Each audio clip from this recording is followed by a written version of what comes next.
if that second video did not go 20 minutes, I would have probably just deleted it, but I like the story that I told in that one, so I am going to keep the second video up. All right, let's try part 3 of today's live stream. Damn. You know what, guys? We're freaking almost an hour and a half in. Hour the first time, 20 minutes the second time. Let's give it another good 30 minutes if we can. I have a couple more stories I think to tell, and some really crazy ass stories to boot. So maybe you guys will be interested in hearing, maybe not. We'll see. Oh God.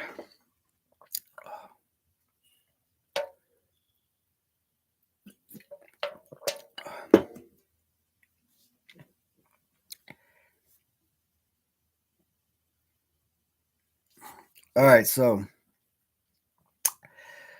ooh. All right, I'm gonna take a full hit, guys.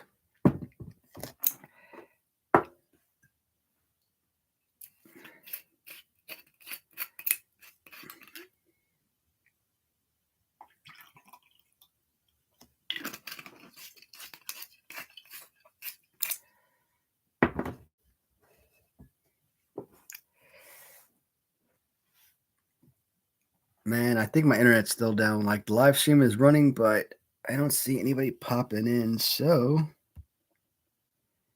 I think that might be it for the day. I don't know what the hell that is. Back from the internet freezing portion of the show. But shoot, man. You know what screws me up about this? What do we have? Was it Time Warner? I think it was Time Warner. Damn, I don't. It hasn't been that long, dude. Damn, my memory sucks. But let's just say Time Warner. We had Time Warner, which is fine. You have a DVR box, great. It was all fantastic. I like that. It was easy to work with.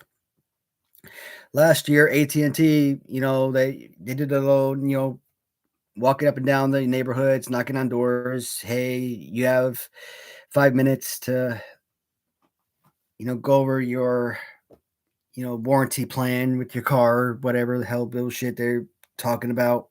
I get that every year with these bait companies. They set up baits, traps for wasps and yellow jackets and things like that. And every month or every couple months, depending on the company or how often you have it set up, they'll come out, they'll spray, so you don't have any flies and mosquitoes and stuff. So every year I get a new company because every year somebody knocks on the door, they offer something that sounds good. And even though the payment might be more expensive than the last company, maybe they're offering you more than what the last company was doing. So I always switch up with different companies. Anyways, so we had, solicitor, for lack of a better term, knock on the door. Hey, AT&T, let her in, talk to her. She made it sound like it was going to be the most amazing thing ever. Like you're going to have the most highest speed of internet ever. And based on what we were getting through Time Warner, I don't know how you break it down, but like, let's say Time Warner was 200 and what is it, MBs or something, whatever, megabytes. Maybe it's 500.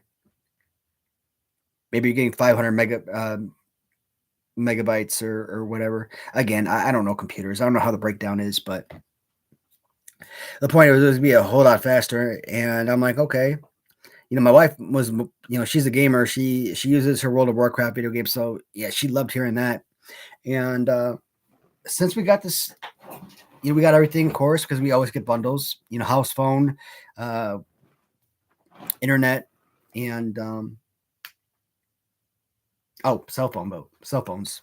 We got new cell phones through them. So internet, cable, cell phone / home phone. And I'm not impressed. Like, I don't see any difference as far as the overall quality or speed of the internet, and every time I come up here, I mean, how every week now, it feels like the internet keeps sticking out on me. One week, the damn thing went out like 3 or 4 times. I was so darn frustrated with that. So, Mbps, thank you. Megabits. Megabits per second. Yeah, man. Man, I never in a million years would have figured it out. When I used to sit there, get onto like Pirate Bay and download movies or TV shows or something, like that used to pop up, and I would probably know from that, but like I haven't done anything like that in forever. Hey Ross, hopefully this is the last one, buddy. I've had this in my hand, man, but I don't want to drink it anymore. Like I think one more sip might put me out of it. I don't want to keep doing these little small sips at a time because I just want to down it, be done with it. Wow. Oh,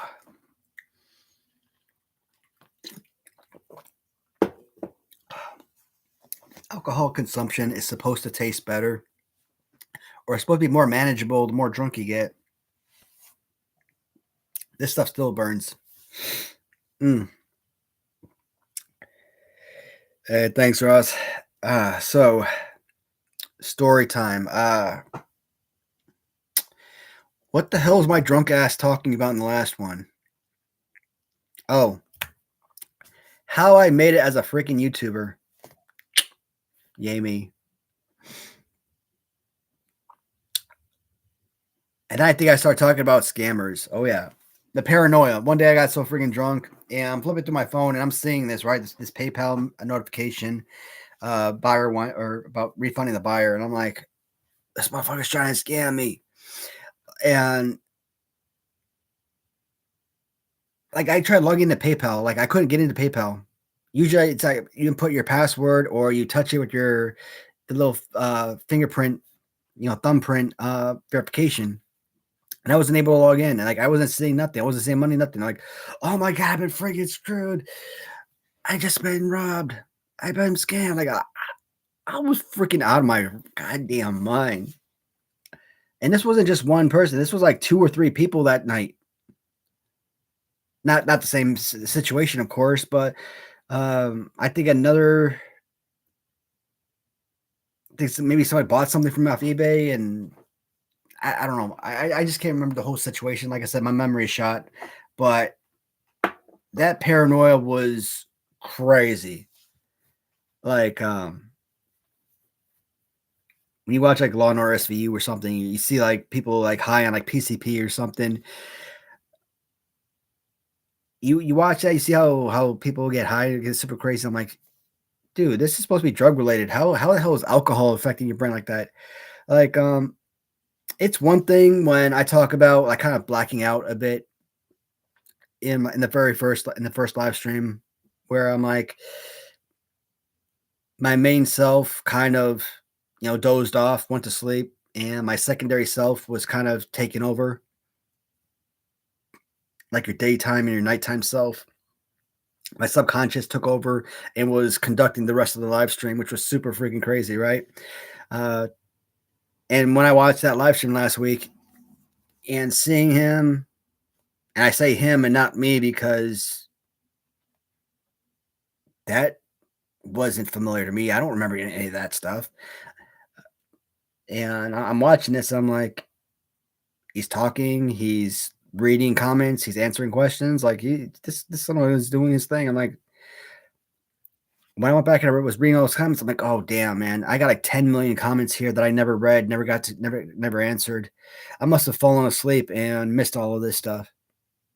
And as the video was playing, 30 minutes gets to 45, 45 to an hour to 2 hours, whatever. Like, no, I was pretty much, I mean, there was a few moments here and there towards the end where I started kind of dozing off, but like I wasn't passed out for like 50 minutes, maybe 5 minutes or so here, 3 minutes there. But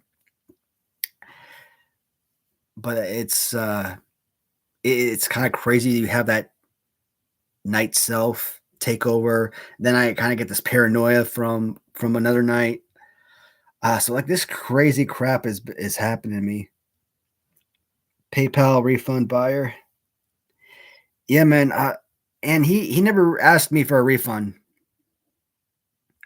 but I think I don't know if I recognized it or if my wife told me like the next day when I was asking about that.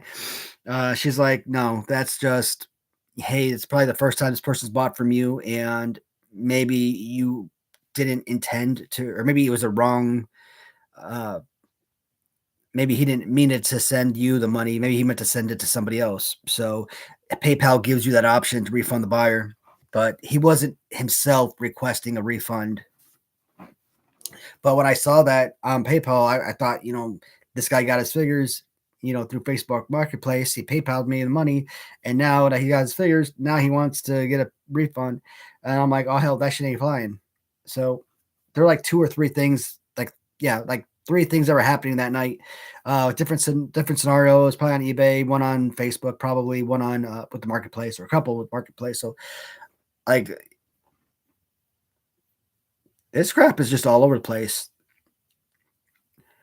And I wasn't having those thoughts, man, before I started getting some of these down drinks in me. Like these new drinks, like these hot, heavy drinks, these 80 and 90 proof and 115 proof. I was downstairs today, and I don't know where the heck my head goes to. And actually, before I tell that story, so getting drunk sometimes. This is me. I don't know if anybody else experiences this, but here is how I am on occasion. All right, so imagine you're eating, right? You're eating, you're consciously, that you're eating. Like it's you're aware of what you're doing, of your actions. You're eating, blah blah blah, you're eating. But subconsciously, you're kind of pushing the fact that you're eating to the back burner. You're kind of blocking it out, all pretty much deleting it from your memory, deleting it from history, like it's not happening, like it doesn't exist, like it's there. You're conscious, you know it's there, but like you don't think about it. And I know I'm not going to do a good job at explaining this, but hopefully you guys can kind of understand where I'm going with this. And so you could be potentially carrying on a full-on conversation or thinking about something completely different, and then 5 minutes later, like, you'll sit down and when the hell did I start eating, or when did I get this plate of food, what type of deal? And I kind of get that way with when I drink after these live streams,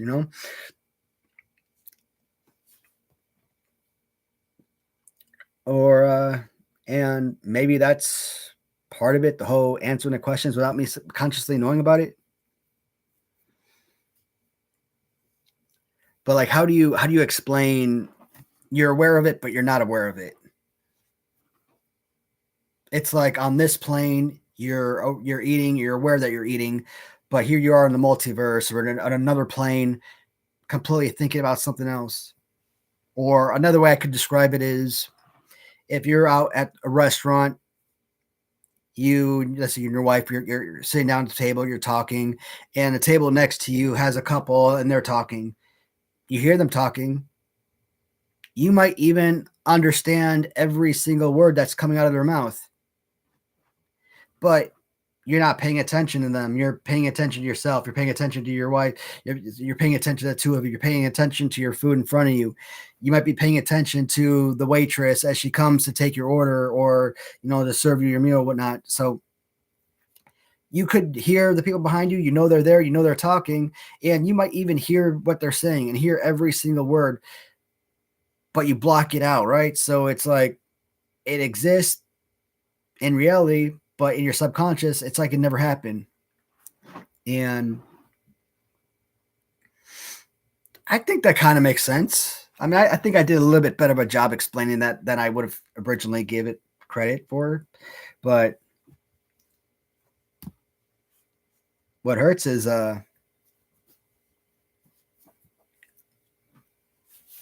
I've been talking about having memory problems for a lot of years, right? And is that part of my downfall, my memories? I hate whenever I go to a doctor and I always talk about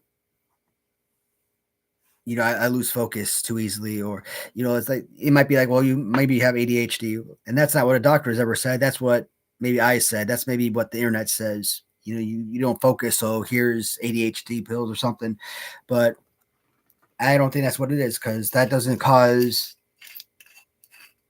a lack of memories or a loss of memories.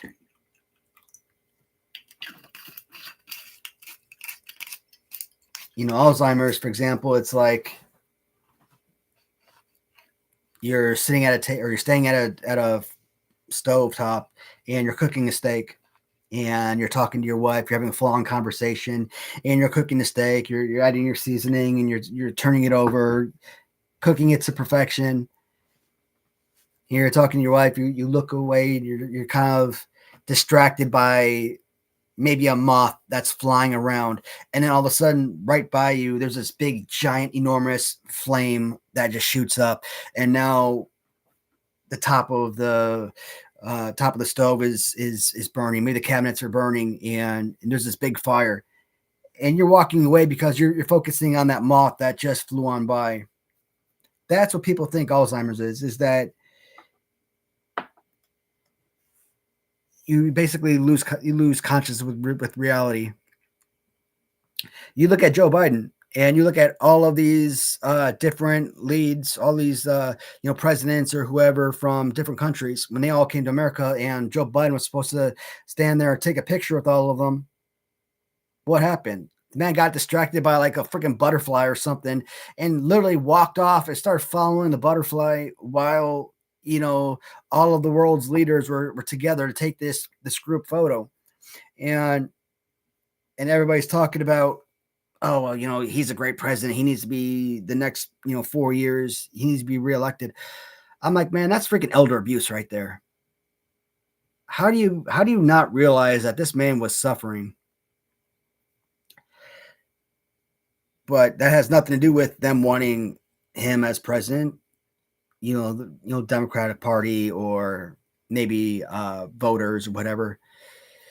I mean, one part for the voters, it's, hey, they want this man in power. They don't want this guy in power. But for Democrats, it's just about just for them to say, hey, we got a Democratic leader. Uh, I really don't have a Democratic, or I don't follow politics, so I really never had a side that I ever chose. I never chose Republicans. I never chose Democrats.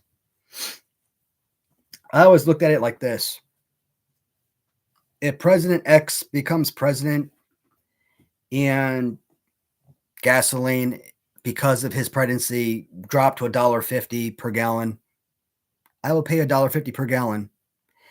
If we didn't get President X, we got President Y, and President Y, we're paying $9.50 per gallon, I wouldn't be happy, but I'd be paying $9.50. I mean, who am I going to be bitching to?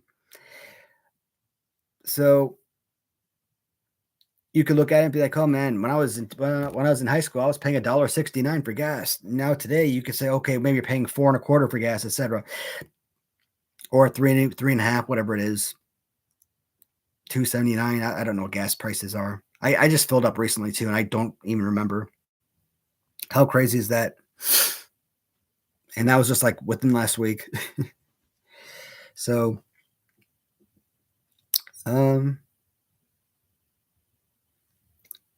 that guy's 80 freaking years old. He's twice my age, and I'm already experiencing the same issues as him. Our stove has never burned down, or almost burnt down. I just want to make you guys clear, okay? Don't be reporting me to Adult Protective Services, because I'm losing my mind. I just use that as an example.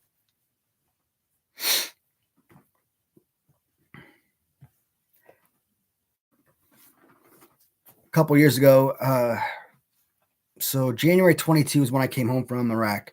That's when I left my last contracting job, and I was still in school. And was I in school in 23?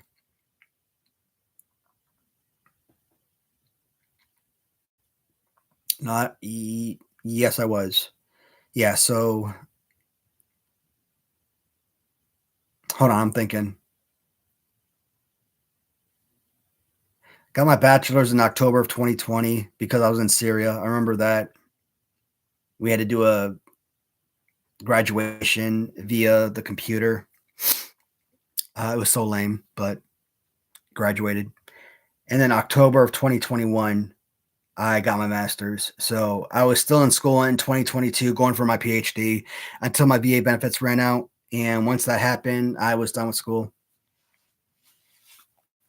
At that stage, I mean, I was already retired. I wasn't really planning on going back full time outside of doing my own thing. And that's why reselling has been so important to me these last few years. But you were getting, as a 9/11, you use my 9/11 GI Bill, I was getting paid to go to school. So, that was like an extra $950 or whatever it was, 970, 960, something like that, per month that I was getting for going to school. So I'm like, I think I wanted to go to school just for the money more than for the education or for the degree. And if I had kept going, all I would have had to do is take one class at a time. I probably would have graduated probably around June of 2024. And I could have called myself a doctor, but I mean, if I had taken more than one class at a time, I could have gotten done a whole lot faster, probably gotten it done in another year, which means sometime around May, June of 2023, I could have graduated with my PhD. But like I said, I wasn't paying out of pocket anymore. Once my VA benefits ran out, I never quite understood that. Why VA only gives you, why the military in general only gives you 3 years of VA benefits. It takes 4 years to earn a college degree. So why are they only covering 3 years? Now, I think a lot of people expect you to go through military school, take multiple classes all at one time, where you're able to run through it a whole lot faster. So you're not taking 4 years. Maybe you're getting it done in two. Maybe you're getting it done in 2.5. Maybe you're getting it done in a full three. But maybe it's not taking you a full 4 years. But I always thought that was really stupid, and that's something I think the military needs to change about their policies. Is give the VA benefits at least 4 years so that people have ample time to actually go for the full 4 year college degree. Unless most people are just looking at it like, hey, you got 2 years associates. Maybe you go for like I don't know, go to like a trade school or something. Maybe use another year for that. But we don't want associates. I mean, you want a big payday, big college degree, big job, big paying, high paying job. Everybody loves their freaking bachelor's degrees and higher, man. Raytheon was like that. They were obsessed with your bachelor's degrees. I got hired by Raytheon, and they, paid for my relocation from Texas to Kentucky, right?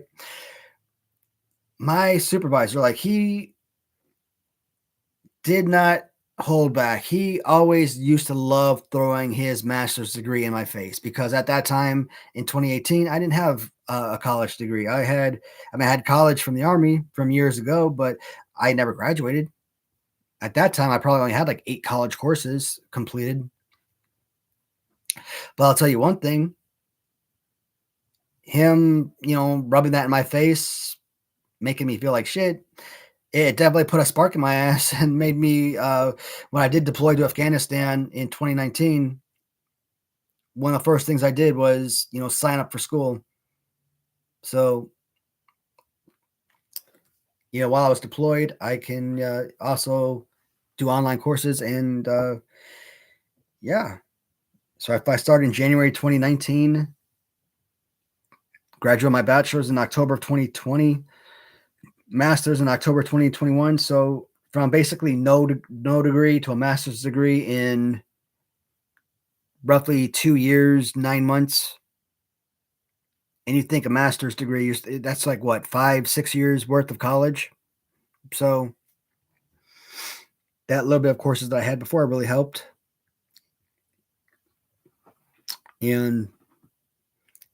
And now, and I've said this before, this is why I do not believe in the educational system. This is why I don't believe in, college being a prerequisite on any job application nowadays, anyways. Without any college, I was having my job opportunities, a lot of overseas contracting gigs, right? Ever since I've updated my resume to reflect college, like I don't get anything. Like I at one point was like so exhausted. Like I just to see what kind of jobs, like what kind of calls I'd get back. I even applied to a grocery store as a stock boy. Like I couldn't even get a job for that. I'm like, what the hell is going on? You're a military logistician, 20 plus years of supply background between civilian and military history. You got this damn master's degree, and you're telling me you can't get the same jobs that you've had before. Like I can't get the same job with Raytheon that I had working before. I can't get the same job with Lockheed Martin that I was working with them in Iraq or Syria, Afghanistan, right? Uh, as a what was that title? Logistical management analyst. So if they had that same job title here in Louisville, Kentucky, you would think, okay, apply to a job. I've already hold the position before. There's no reason why I shouldn't be able to get a stateside. No,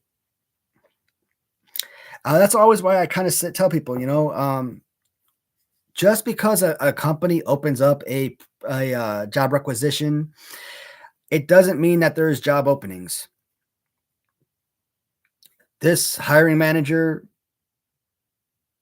might want to hire this employee or bring him over from one contract to another, one position to another, do a lateral change or something. And by doing that lateral transfer, all they're doing, they're going into the company's website portal. They're creating a job requisition for, let's say, supply technician 1, supply technician 2, logistics management analyst 2, it's whatever the job title would be, right? And he would look at this person's resume and he would basically take key points from his resume, put it in the job responsibilities or prerequisites, college and whatnot, based on that resume, because he already knows who he wants to hire. But legally, he just can't he can't just hire this person. He has to make it open to the public, right? So a lot of these companies that post jobs, I'm pretty sure a majority of them aren't even hiring. They already have an internal solution or internal candidate they want to hire. And which sucks is that I'd prefer that they didn't do that. If they could get sued for not opening it to the public, I'd be like, look, have somebody change the freaking laws, because that is ridiculous. When you apply to a position and it's like 9 months later and you get a email, thank you for your interest in the position, but we've decided to go another way type of email, right? And it's like 9 months. I mean, it could be 5 months, 7 months, 9 months. It's like, I don't remember even applying to this job. Like that's how long it's been since, you went to this position. Maybe you go to the company website, you look at your careers and you look at and you see the date that you submitted that job requisition. And it's like June 2nd, 2022. And it's now April 2023 or something. And it's like, damn, it's been 10 months. I'm just now hearing back. It doesn't take 10 months to fill a position, right? So they already knew who they wanted. They hired somebody and they just never took the requisition down. I think right now I would go back into the workforce, but it would have to be Lockheed Martin, because they're local here in Louisville. They have an office here or a factory here, and Raytheon, because Raytheon is the company I moved to Kentucky for. So outside of those two companies, I mean, maybe DCMA, Defense Contract Management Agency. They do a lot of the audits on the military supplies. So, I mean, that's a good job, good government job. Maybe I would take something like that today, but otherwise, I mean, I'm retired, man. I'd rather just do resale and earn a few bucks here and there than get back into that nonsense.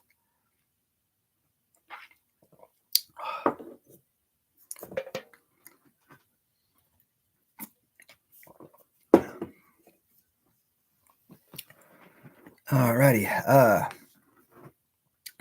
All right. So, trying to think back. What we talk about? YouTuber was one thing I wanted to talk about, and that's what it was. Last week, we were supposed to talk about that Meyer kid that was fired, and that almost rhymed. Just almost. Oh, hey, I'm up to 960. Outstanding. Well, that means I just got to get 40 more in September, and by October 1st, I'll be at 1,000. Right on. All right, so here is the post. I created it back on.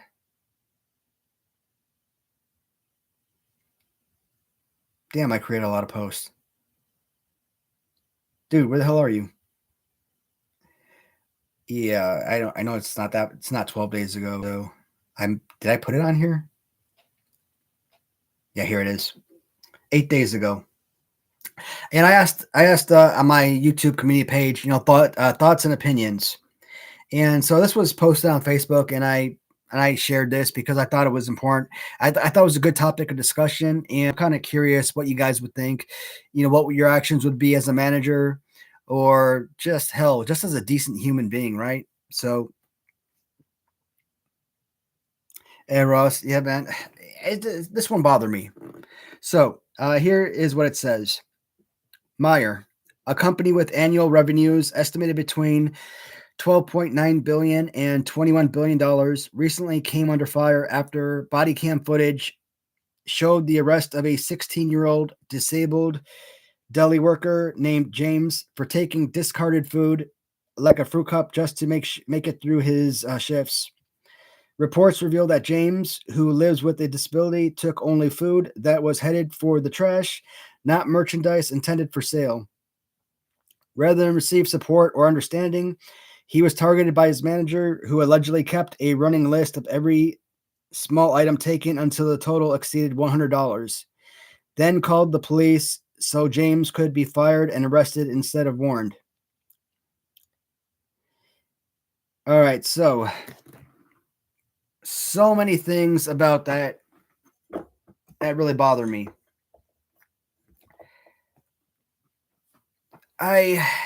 In between freshman year and sophomore year,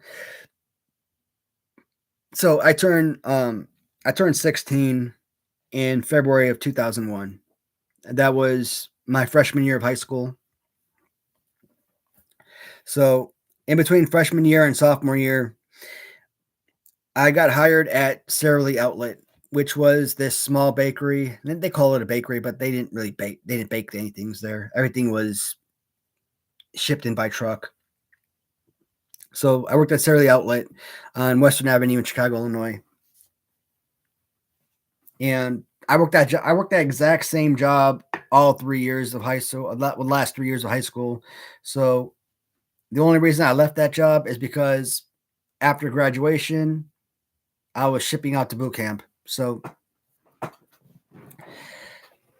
but I think that location shut down probably a year or two after I left for the Army. So, I mean, we were having a lot of financial problems at that store because it's a small store, like tiny.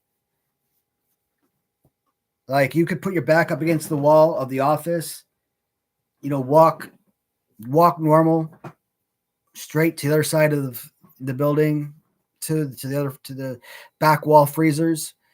You could probably get there in about 20, 25 paces. So, I mean, it had to be about what, 50, I'd say about 30 to 50 feet wide.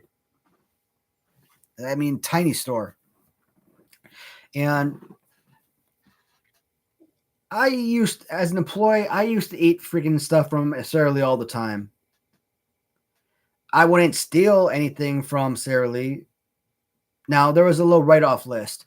Like, if the individually wrapped brownies or chocolate cake or banana cake, whatever, was running low, you go into the freezer, pull out a new box, you stack some more merchandise on the product and to fill it up. Now, if you look at one of these cakes, for example, and it could be any item, I'll just use the little individual wrapped cakes as an example. If I'm looking at this individually wrapped carrot cake, and it's like smeared. Like the frosting is just all over the package. Terrible. You just know that thing is never going to sell because people they want the pretty things. Is there anything wrong with the food itself? Of course not. But are you going to pick up the package with beautiful display, beautiful frosting, or are you going to pick up the one that's smeared all over the top? So nobody's going to buy that. Or what if the package is opened a little bit? It's open, you can't sell it. So you take it into the back, you write it off. You either A, you throw it away, or B, you throw it in the icebox or freezer and one of the employees can eat it. So I had, my fair share of items that either myself, I personally wrote off while I was at work, or, I'd come into work one day and maybe the manager, maybe she wrote off like a million items. Like we used to get like these Ronald McDonald birthday cakes, but because it was supposed to be a white frosting chocolate cake, that's all it was supposed to be. But sometimes, based on the factory or company that was shipping from, it would have like this label, this graphics of Ronald McDonald on the front. Guess what? We can't sell Ronald McDonald. We can't sell McDonald's merchandise at Sara Lee's. So you basically have to write off that entire order. Anything that came in there that had a Ronald McDonald on it was trash. It was a waste of money. And those cakes were going for like $10 a piece, and they're big sheet cakes, yay big. I mean, those $7-10 cakes today would probably be like $20, which is a damn shame. But or you cut them up, put them in little small cups, and give them to the visitors, any of your patrons. That way they can sample the cake, and if they like it, they can buy their own birthday cake. So I'm not against this kid because he was eating discarded food. You weren't going to sell it. You weren't going to make a profit on it. And a lot of these companies, when they take losses like that, it's I think it's like a tax write-off or something. So it's not like it was affecting anybody. If this was an unsellable item and this kid was eating it rather than throwing it in the trash, good for him. I have absolutely no qualms about that. I hate waste. I hate waste of food in particular. But this manager sitting there and actually literally taking notes every freaking time. Reading that reminded me of my manager back at Raytheon. Like, my manager Raytheon would never tell me like if I was doing something wrong or if there was something that he didn't like. Now, mind you, I am a seasoned professional military logistician. I know my job. Now, obviously, when you go to a new company, different companies have different ethics, different standard operating procedures, things like that, right? So what you were doing with one company doesn't necessarily transpire over to another company. But I knew what I was doing. I just had to learn, their ways. But once that was done, I was really good at my job. At least I think so. I mean, I worked hard. I did what I had to, and I always got it done on time. But like, I had this little green memo book, Army memo book. It's a green hard-covered memo book with little memo lines or white pages with lines inside, right? So, and I see a Rossman. Anytime I learn something new at Raytheon, like I like how to process a document or something, their system they used was called Prism. In the Army, it's the Global Combat Support Service or Support System, GCSS Army. So it's basically the same type of system, same SAP system, I think it's called. And so anytime I learn a new project, I'd sit there, I'd write down notes, step by step procedure on how to achieve this goal, how to process this document, or how to fill out this form, etc. Right? So I guess I left that notebook out on my desk. It's fine. On the book, it said Peebus, and then at some point, I put and GCSS Army because in 2017, excuse me, GCSS Army replaced Peebus, SARS, a bunch of other military systems, supply systems, and uh, and then when I started Raytheon, I used that same notebook, so I put Raytheon at the bottom, on this folder. He must have pulled this notebook off my desk, went to the photocopier, photocopied my notes, like, and then he would like send it to the big boss, like the big hiring manager.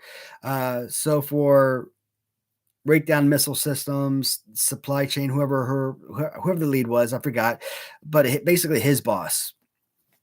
Like she was up in Arizona, we were obviously in Kentucky, so. And one day, like they would send me a text, or they would send me an email, like, "Hey, we always did our any type of interview or anything we had was always done over the computer, over Skype for business." And like she'd be asking me about these memos that I wrote.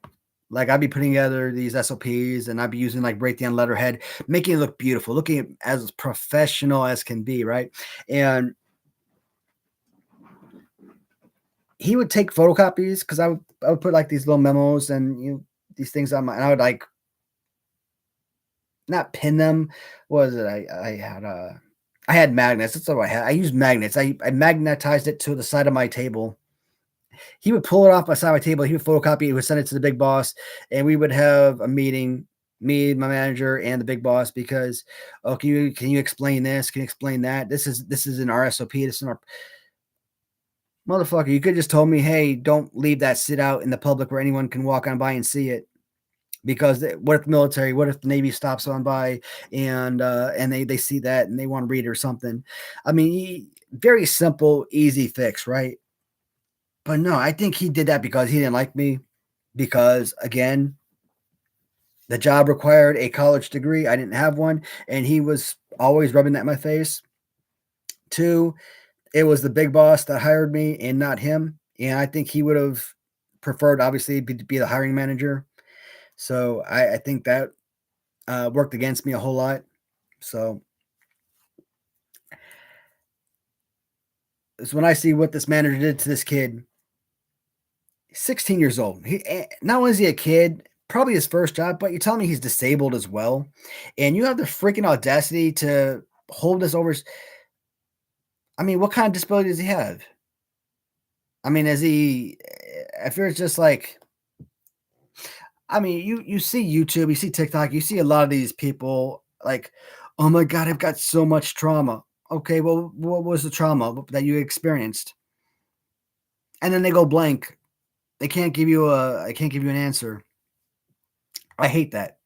Don't be using like false narratives that like, oh, I've been traumatized, but like by what? What's trauma? What's traumatizing you? And if that's like his disability, then okay, fine. Maybe not an excuse. But if it's like a legitimate, like learning disability or physical disability, and maybe he needs to, or maybe he's got diabetes or something, he needs to take in X amount of sugar at certain times. I don't know, whatever. But this is trash. They're throwing away trash. It's not going to be sold. What the hell is the big issue? It's not, in my opinion, it's not stealing.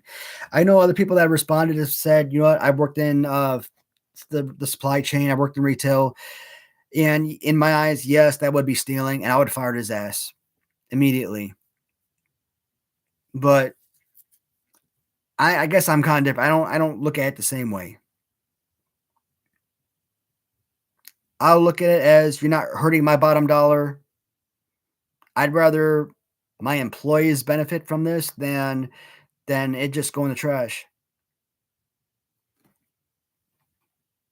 So that was the big topic of discussion for last week that I never got, and I can't say I never got a chance. I mean, I had what 2 hours plus. What was last week's live stream? 2 hours, 3 hours? I could probably look here. Let's see. Live. Last week's live stream was 2 hours and 26 minutes, and so I had plenty of time to talk about it. I just failed to get around to it. Oh, as far as this computer, guys, I was mentioning that damn switching to AT&T. I mean, their high speed internet is not freaking high speed at all. I don't care how fast they tell you that the GBPS or MBPS is. The other thing is, I'm using a laptop, and I thought by sitting closer to the router, we wouldn't be having these issues. But I really have to start doing these live streams from an actual desktop where it's actually hardwired and not just going off Wi-Fi, because going off the Wi-Fi is what's constantly shutting us down. So there's that. Oh, scrolling through those notifications I posted. I think Ahmad over at Latuni has been paying attention to a lot of the fans' comments regarding his sort of Hulk Hogan rock and roll wrestling action figures. Originally, he had Macho Man. He had a couple different variations of Ric Flair scheduled, and they were 5.5-inch figures. And I guess a lot of people did not like that. They were complaining. I know there was a lot of argument that, hey, having these rock and roll wrestling figures in actual LJN size when these shows would have aired at the time of LJN Wrestling Superstars, right? In '85. This would go perfect with the LJNs. Why are you not making these in 8-inch LJN scale? Well, AJ did put out a notification today that he is canceling the 5.5-inch Toon figures, and he is alternating the size to 8 inches. So maybe this is something he was planning beforehand, or maybe he was just listening to the feedback, but the size of those figures have been alternated. And I will harp on it again. God, that's so bad. I think his name's Adam. I think his name's Adam because I've only listened to him talk one time. I like the Major Wrestling Figure podcast. I think he's the owner of Zombie Sailors Toys. Night and day.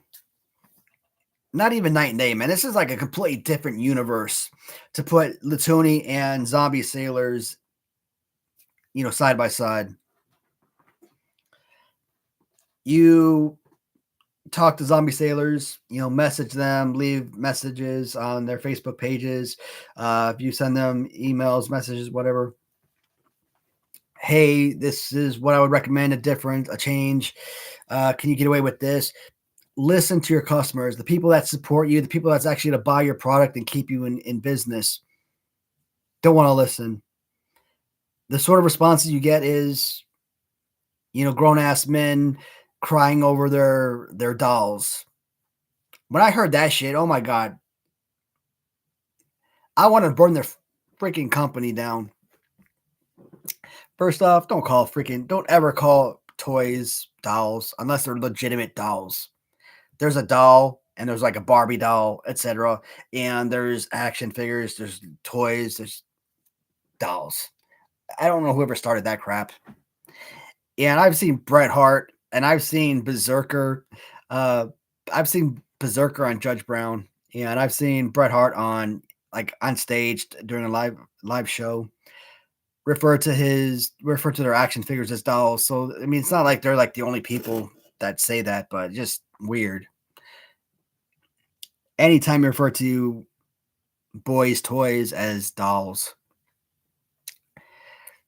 I think maybe the original design of like the 1960s G.I. Joe could possibly be classified as dolls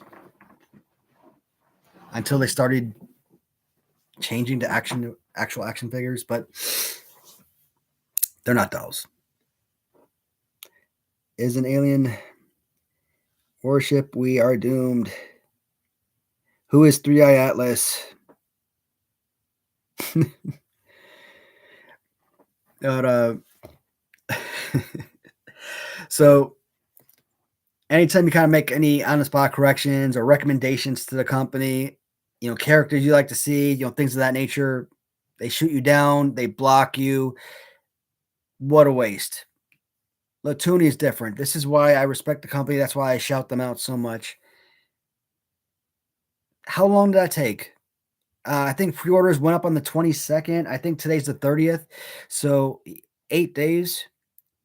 In about a week, this man made a necessary change based on fan feedback. What other companies are doing that? I had these 5.5-inch figures scheduled for release. This was my plan. This was my idea. This was my design. But it's not written in stone. I'm gonna hear what the buyers think, and if they like it, we'll keep it. If they don't, how can we make this? How can we improve this? So I don't know how many figures he sells, but hypothetically, let's say for argument, let's say 200 people would buy the 5.5-inch Toon Stars. By shooting it up to 8 inches, and you might have to increase the price by $10 or so, but maybe that 200 figures turns into 500, maybe it turns into 1,000. So it just shows you that just listening to your fan base, how much that can improve. Hey, Stalin, I saw your message, buddy. I just didn't understand it. So, like I say, it's not night and day between the two companies. It's literally a completely different universe between the two. You could sit there and talk to Ahmad all day about his line, about wrestling in general. Great communicator. The other guy just seems like, I don't know. I don't know him personally, so I can't make that assessment. But based on all the feedback, all the stories I'm hearing, based on personal interactions with zombie sailors, you can never compare the companies. I like the Toon Stars because they do remind you of, like I said, the rock and roll wrestling figures. And I wouldn't have mind the 5.5-inch because AJ is coming out with his own Remco style figures eventually, and those 5.5 are gonna bleed in with the Remco. But to me, they weren't. They're not Remco, right? They're the Remco size, Remco height, but they're basically going to be, in my opinion, what I thought would they look like LJ and Bendy's. And I mentioned this before. One of the things that Ahmad said he wasn't going to do is that he wasn't going to make bendable figures. Talking about your Just Toys WCW Bendy's, your bendables, your WWF, your Just Toys WWF bendables, your LJN Bendy's, things like that, right? He wasn't a fan of them. I'm like, yes, thank you. I'm not a fan of them. I'm like, I'm indifferent. It seems like every company has to make them. Power Rangers has to have bendable figures. Marvel has to have Just Toys bendable figures. Harry and the Henderson got a bendable figure, which was one of my most played with action figures as a kid. Oh yeah, Bigfoot, Harry. He was definitely one of my wrestlers with my Hasbros and Galoobs. But all these lines make these bendable figures, and I'm like, please just don't do it. You can make every line. You can make Galoob, you can make Remco, you can make Hasbro, you can make Eljan. Please stay clear of the bendies. Or thumb wrestlers. I don't want to say thumb wrestlers either. Now, if you could charge like a 2-pack of thumb wrestlers for like $10, maybe I'll consider that. But if it's gonna be like $40, I'm like, nah, I'm good at that. And when I looked at the tunes, my first thought is, are these more Just Toys Marvel figures or Just Toys WWF figures, etc.? your WCW bendo, right? So I didn't want that. I think giving them full scale size is really going to help. Your only other option was to decrease the size and make them 4 inches and make them legitimate bendies. But I think getting them in ultra big size is going to be. Actually, now that I'm thinking about it, I might have a change of heart because in this hand, 1985, it fits in line with the LGNs with that era. On this hand, they really are cartoon style. Well, the others are supposed to be more realistic, right? So I think that's going to clash. So maybe he was onto something with like a 5.5 inch design. I mean, not every single figure he makes has to be the same size, or has to be the same respective line.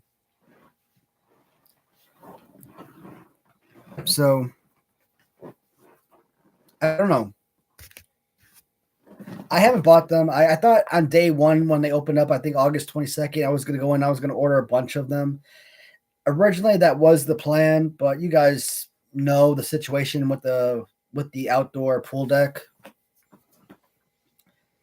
My first house in Texas, 1,400 square feet, 2-story, huge, enormous garage, 3-bedroom house, 3 bathrooms. I mean, single family home for a first time purchase, first time homeowner. Killeen, Texas, 1,400 square feet, 85 grand for a full on house. $85,000. That's why I recommend Central Texas to anybody who wants to buy a cheap and affordable home, because incredible. This freaking deck is going to cost me almost as much as my first house.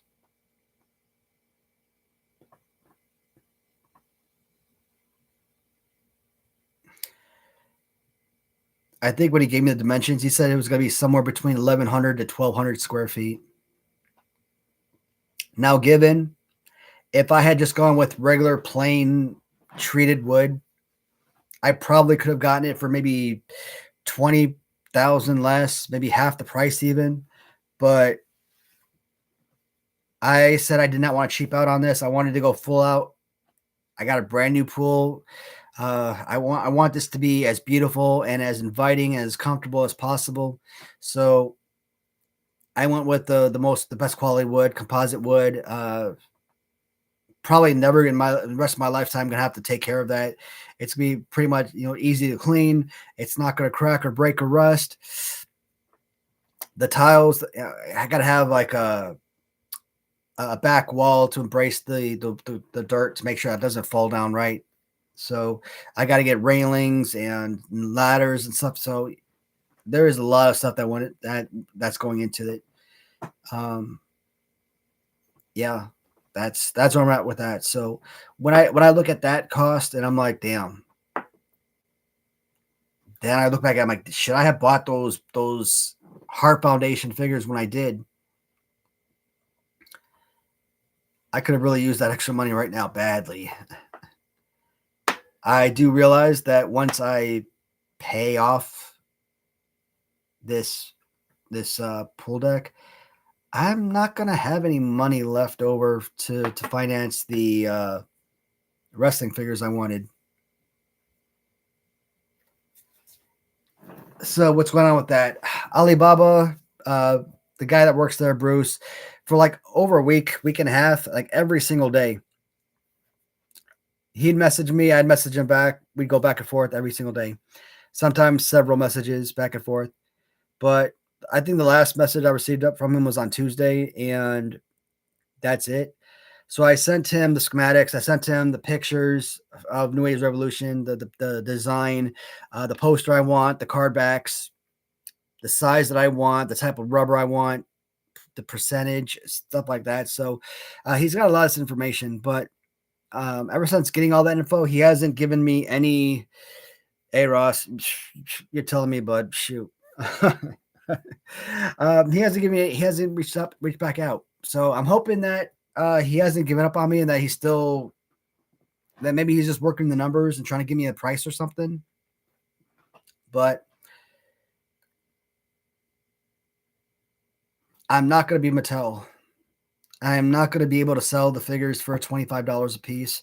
I probably won't even be able to be Big Rubber Guys or Latuni and sell them for $50 a piece.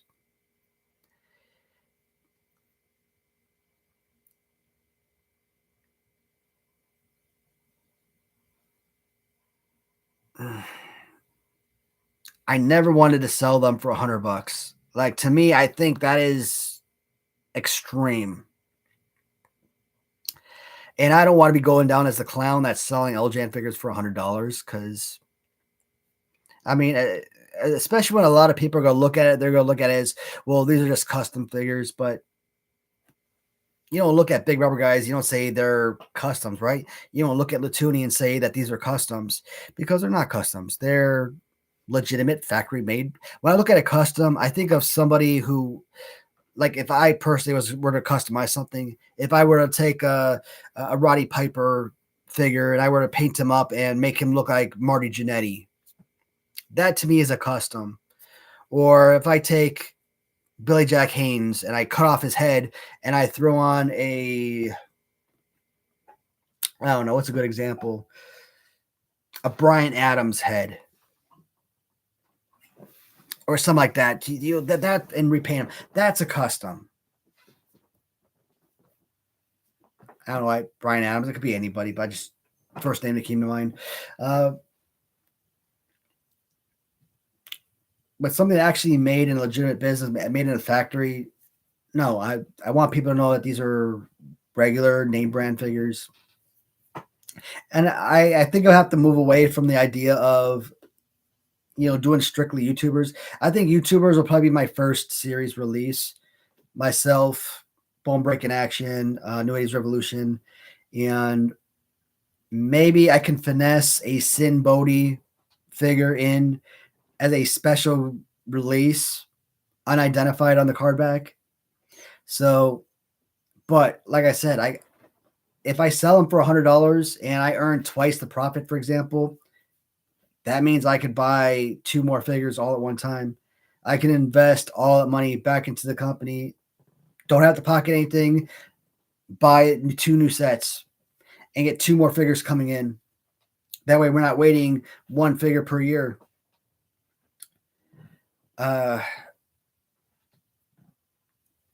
If those sell out,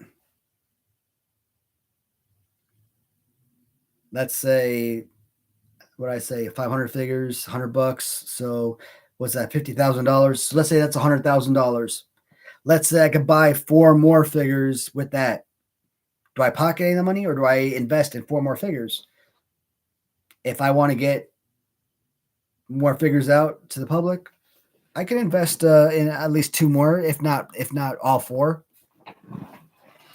I think I only have 5 figures right now, so I can at least invest in the first 2 figures, close out the first series, and then maybe have like a special release of like Sin Bodhi. That way I have a legitimate wrestler later on as part of the line. But on the back of the card, it's got the grade scaled figures that are going to be released in Series 1 because it could be a paint swap. I generally don't like doing that, but if you got the mold, you got the figure, I now understand and realize why a lot of these companies are doing that. So as a buyer, it's annoying, but now seeing it from this side as a seller, it kind of makes sense why you're releasing the same figure multiple times with different paint changes. That way you're not paying for a whole new mold, which costs like 6 to 12. I'm like, Jesus Christ. So I know a lot of people have reached out to me saying that if these figures really are ever released, that they will buy some from me, which is fantastic. But off the top of my head, with just those reach outs, that's like what, 10, 15 people. So all right, let's say I got 20 people from my account that might buy some. maybe bone breaking action. Maybe they'll have 5 to 15 people. So let's say we got about 30 people there. Maybe a New Age Revolution. Maybe if they buy his figure first, maybe they'll come out and they'll buy the second figures, third figures that come out. Kind of keep with the line. Maybe you could get a good 50 to 60, 50 to 100 people. So let's round it off. Let's say a big number. Let's say 150.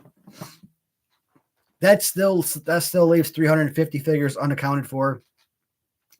And how do I market those last 350 figures? To the guys on the Facebook groups, LJN Superstars, the 1977 men, stuff like that. Different, those type of Facebook groups. That would be a good place to start. But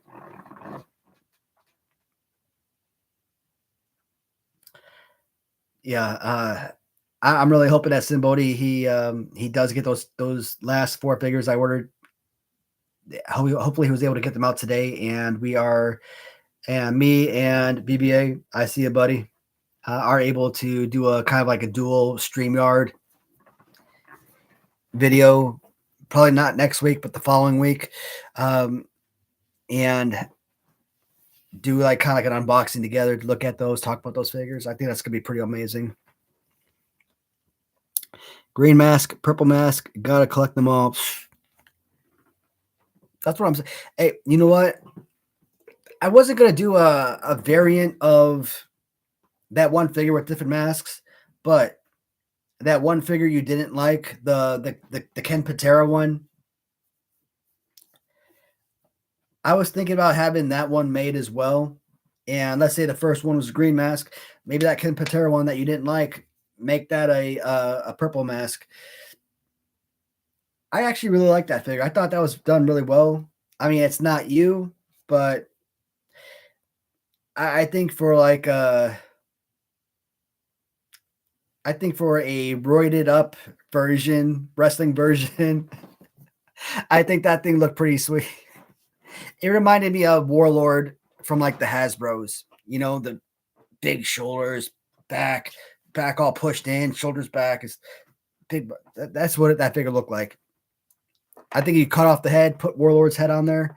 That'd make a good Warlord figure.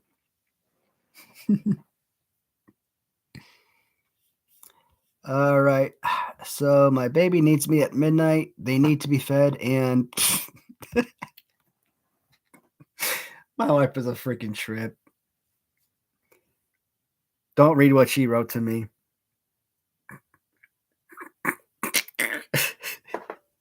They need. I don't want to do that nasty crap again. I thought I didn't have babies for this particular reason. We called my old boss the Warlord. Man, I tell you, bud, shoot. All right. Do I dare talk about the 4 fig? Actually, I can't remember. Did I ever show you guys the full list of figures that I had planned? So Sin Bodhi has already designed all the figures. He's already painted them up, and the figures I'm gonna get should all be rubber.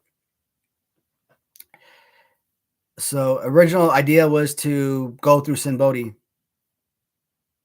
If I kind of show, hey, here's my Waddy's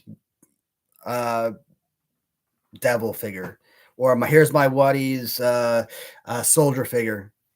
Show you guys. 10 people reach out. Hey man, I want that ACU version, soldier figure. Cool. I just reach out to Sin Bodhi, be like, hey man, we got 10 orders for this ACU figure. I think he charges $150. Well, he charges $150 for the rubber figures.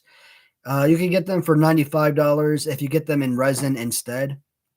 And I thought that was a good move because one, it's more money in his pocket, right? He's the designer, the artist. But I kind of decided, what if I could look at this as a business? I mean, I don't have to make all the money in the world. I mean, I just got to make enough money to stay afloat. Something where I'm not going broke, and something where I can cover my expenditures. And I think I when we do the review of those figures, it'll give you guys a good idea of, hey, I love those figures, man. If you make them, 100%, yes. Get them carded, get them posterized, get them with posters. I'm all in on every single one of them. That telling me, yeah, keep moving forward. So I think it'll be a nice little fun review, at least. And it'll only be for the live stream. I won't do an actual video on them or anything. So only subscribers will be able to watch the review of those figures. So you guys get a special release or whatnot. Uh, so I will potty them. Just need you to for food. uh, Classic. Kitty put. Hey man, AL. If I at 12 o'clock, man, if she needs me again at that time, I think that's it for the live stream. I'm at an hour and 11 minutes, and this is my third live stream today. So we've been going for like 2.5 hours, I'd say, already. Well, yeah, 2.5 hours. Damn, it's 11 o'clock already. Was I just talking about a bunch of nonsense in this live stream or what? Like, I can't remember what I was talking about to make this live stream go an hour and 12 minutes already. of your nursing cat. Dude, I'd be holding like these cats are like they're like yay big. No, this is way too big. But yeah, they're little freaking tiny things, and I I hold him like so, and I hold him like close to my chest. They can feel my warmth. Feel against my skin and whatnot. Like the cats were like poking at you, like sniffing and biting around, like trying to find a nipple or something.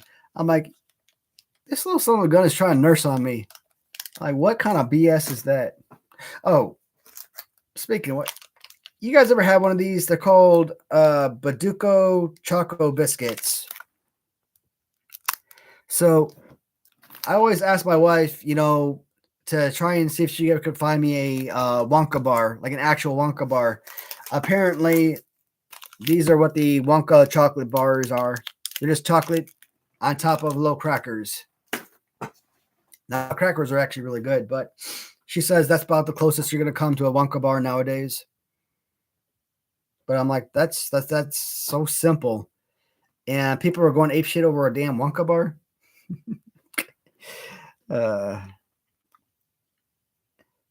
With golden ticket. Unfortunately, these don't have the golden ticket, but all right. All right, so we talked about the YouTube. We talked about the Myra kid. I thought there was a third one I missed. I'm pretty sure if I go back to a live stream, there's a lot of topics that, hey, this is the main topic of discussion for the day, and then I don't talk about it at all. Oh, damn. Last week, we were talking about Craig Counsell. And I said I wanted to be super drunk when I talked about it because I had a lot to say about that Joker. And then I blacked out or whatever. Like my secondary self took over because, like I said, I don't remember jack squat from that live stream. But when I was watching the live stream the next day, I actually did a full-on discussion talking about freaking Craig Counsell. I'm like, and what kind of bothered me watching that is I kept saying $40 million contract or 40 a year. 40 million for 5 years, 8 million a year is what he signed. So I have to kind of correct myself because I kept saying 40 million a year, 40 million a year. I'm like, nobody's making 40 million a year, you douche. I was so freaking hard on myself when I sit back and I watch my shows. But it's good times though. Where the hell did I end up with 2 rags? Oh, that's a paper towel. Jesus Christ. I'm like, when the hell did I bring up a second rag? Cubs accidentally won tonight. Left a small country on. Damn, the game's already over. So they're playing in Colorado. I think they started at 8 o'clock. So yeah, 11, 3 hours there. Yeah, makes sense. The I said it before. I don't know if I said it last week, or week before, what, but I want the Cubs in the playoffs. I'm a Cubs fan. I want them in the playoffs. But what purpose does it serve having the Cubs in the playoffs if they're not going to do anything? Given not every team is going to win the World Series every year. 2007, Cubs dominate during the season. Swept in the playoffs. You can't win 1 out of 3 games, really. 2008, best record in baseball. One of the most dominant teams in baseball history. Swept again in the playoffs. Unbelievable. 2018, I think they made the playoffs, but they were lost to Colorado in the 1-game playoff. 2020, I think they lost both games of a 3-game set to Florida in the 2020 season. So it's like you haven't won. You have a history of getting swept out of the playoffs every single time, with 2015 and 2016 really being the exception. 2017, yeah, they made it to the championship series, but I don't know how the hell they beat Washington in 2017. Washington was clearly the superior team. The Cubs absolutely were abysmal that division series. But for whatever reason, I guess Washington just wanted to go home more. And when they played Los Angeles in the NLCS, I mean, they didn't have a chance. It was humiliating. And so it comes back to playoffs this year, big whoop. All you have to say is they had a winning record. They made the playoffs. They will not win a single game in the playoffs. They are going to be shut out. They're probably going to go down. If it's a best of 3, they're going to win. They're going to lose both games and be gone. 1-game playoff, they're going to lose. It's going to happen. You look at them the first couple months of the season. I'm looking at these guys like they're the 1927 Yankees. Like, we are going to absolutely blow away the season. We're going to win 115 plus games. Like, we're literally that good. We're 1908, 2001. We're 1908 Cubs, 2001 Seattle Mariners. Good, 116 wins. We're that darn good. No. These last couple of seasons or last couple of months have really shown what this Cubs team really is, and it's pathetic. And Craig Counsell is the most overrated manager in history. Maybe second to Dusty Baker. I don't know. I will never forgive. I don't think no Cubs fan will ever forgive Dusty Baker for blowing out both Kerry Wood and Mark Pryor's arms. So, I mean, we had our dynasty in 2003. And then we basically lost Mark Pryor. He never regained any kind of decency after that. Kerry Wood had to move to the bullpen later on to save his career. So Craig Counsell has accomplished nothing as manager. He hasn't made any in-game decisions that led to a victory. And maybe he has, but like all of his moves just look like he's reading from a computer or something. Like, hey, this matchup works better than this matchup. Like, there's a left-hander on the mound, and we got Michael Busch starting at first base. Here's a guy with 25 home runs, but you know what? Let's bench him against the lefty pitcher to start Justin Turner, a guy that probably has like 1 home run on the season and like a 210 average. I mean, Michael Busch wasn't an all-star this year. He should have been. But you're basically benching an all-star for one of the worst hitters in the game because, we want to play lefty-righty. I hate that. When I played baseball as a kid, I think I hit better against right-handed throwers than I did left-handed throwers. So I don't buy this whole, if you're a righty, you hit better against lefties. Lefties hit better against righties. That just, I don't buy that.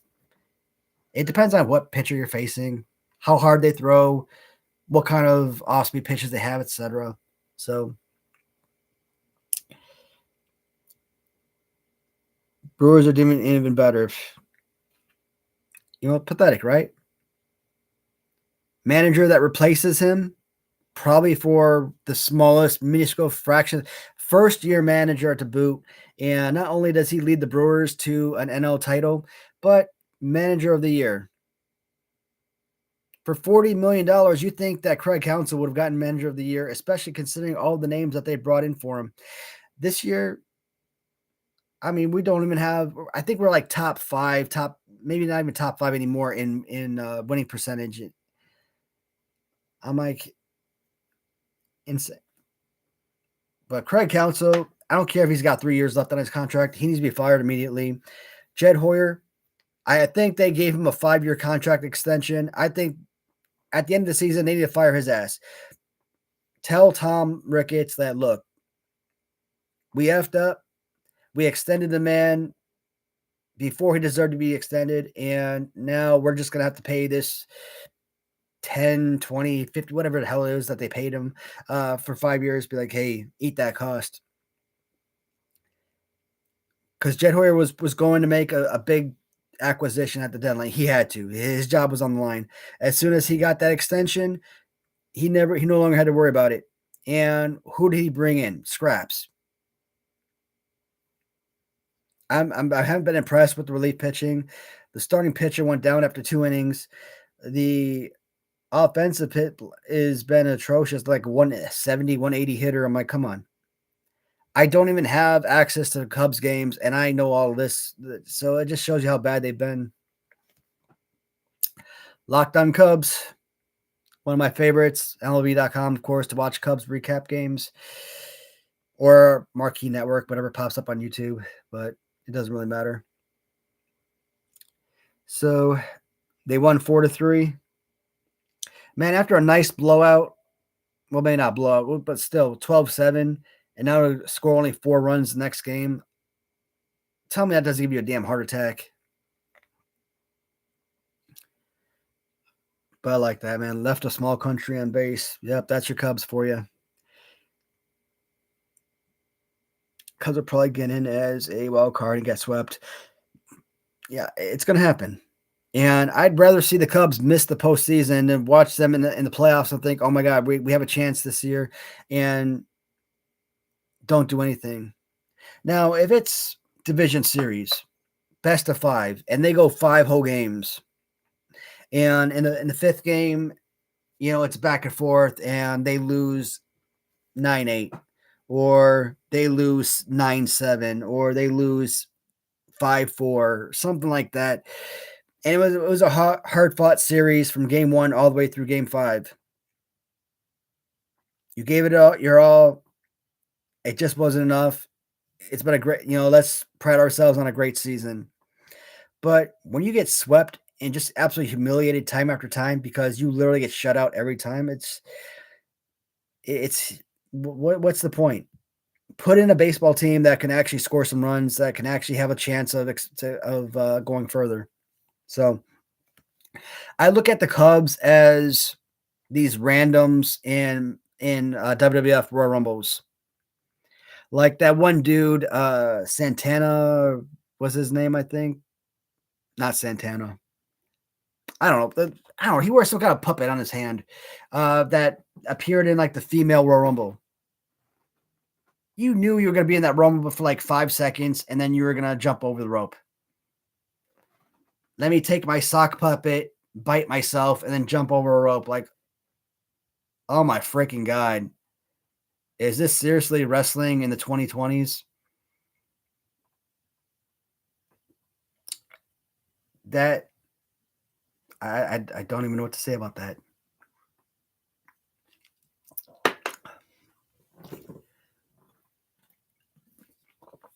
$1989, Warlord, mega superstar, comes into the ring.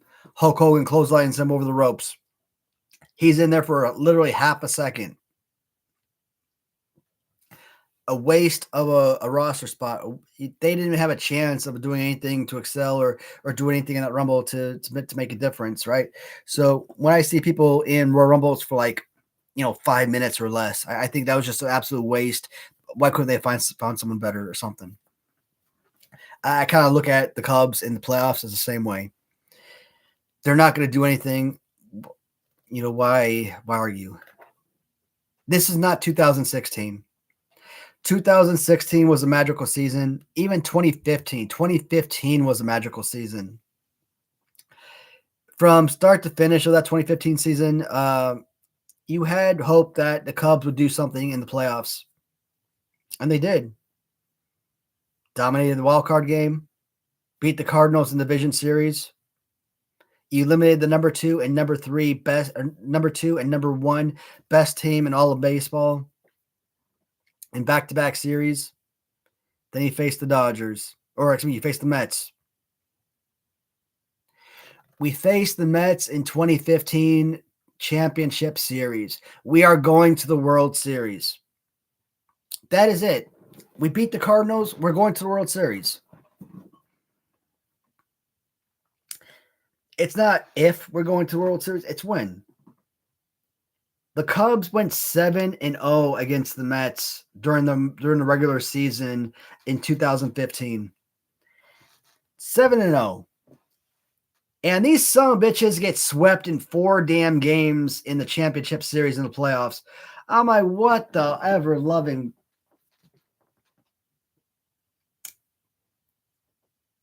You're telling me that Syndergaard and DeGrom and Harvey, etc. You're telling me these guys are freaking better than the Cubs offense with Addison Russell and I think Schwarber was up already, if I'm not mistaken. And yeah, he was. Schwarber and Chris Bryant and Rizzo and Javier Baez and so on. I'm like, come on. Let's be honest. 2016, Lackey made a difference. Jason Hayward, I mean, he great defense, sure, but he wasn't really a difference maker. Lackey was a good addition, but he wasn't really a difference maker. Bringing back Dexter Fowler for a second season, that made all the difference in the world, of course. But he was, in my opinion, you could send him re-sign and not a free agent. So, free agent from another team. And Zobrist. Zobrist, obviously had a huge season too, but he was 14 home runs or something like that. I don't think he was like a mega superstar power hitter. I don't think anyone was expecting him to come in and blast 30 home runs. They just wanted to play all over the field, infield, outfield, and have that versatility and be able to put up 10, 12 home runs a year with probably 60, 70 RBIs if he could. What happened to Zobrist? I remember like the 3rd or 4th year of his contract, he retired. Like he got injured or was on leave or something from the team. I think he was going through a divorce or something. And yeah, that divorce basically screwed him up. He never did return to the Cubs that season. And I think the next season, that was it. He either retired or simply no team was interested in resigning him. I don't know. I think he retired once he got divorced. That's tough. I kind of put that in that respect, I kind of say that a wife that's going to divorce her baseball husband in the middle of the season is the equivalent of a wife that divorces her soldier husband while he's on deployment. You got to be focused on the mission, focused on the job at hand, right? And consider that this guy, he's home, he gets to see you every day, whatever. Even when he goes on the road, he's still stateside. He's not in another country. So you kind of waited to the end of the season and broached the subject with your husband. Hey, I'm not happy. I think we should see other people. We should move on. However the hell that conversation goes. Hopefully, I at no point in my life will ever have to go through that because I will not function. No. If I ever lost my wife, passing or otherwise, Shit, man. My baby and I, we've been together since we were 17 years old. So you basically spent your entire adult life and basically the majority of your life in general with one person. You see why couples, when they're married 50 years, 60 years, and the husband dies, the wife dies like 6 months later. Or if the wife dies, the husband might die like 6 minutes after that. And you hear stories about how they die in tandem, like holding hands within minutes of each other or something. I mean, that's really beautiful and everything because it's not due to poor health or anything. Most of the time, it's broken heart, man. You live with one person for so long, and you can't imagine your life without them. So, yeah, so that's how I am with my wife, and so I kind of feel I really felt it for Ben Zobrist. What was that, 2018, I believe? Yeah, I think he signed 4 years. So 16, 17, yeah. No, it was 2019. Sorry. So it was 2016 was the first season. So 2019 would have been year 4 of his contract. And he didn't play the whole season. He played like half a season, if that. But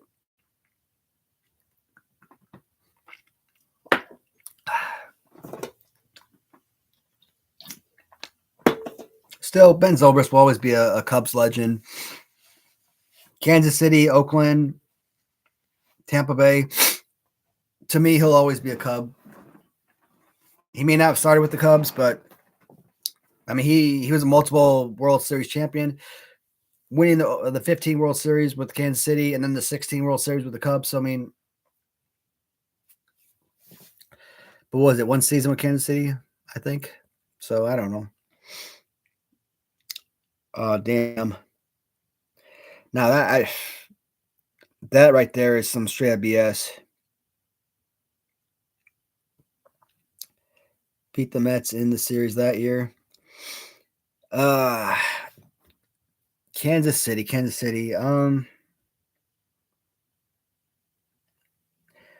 20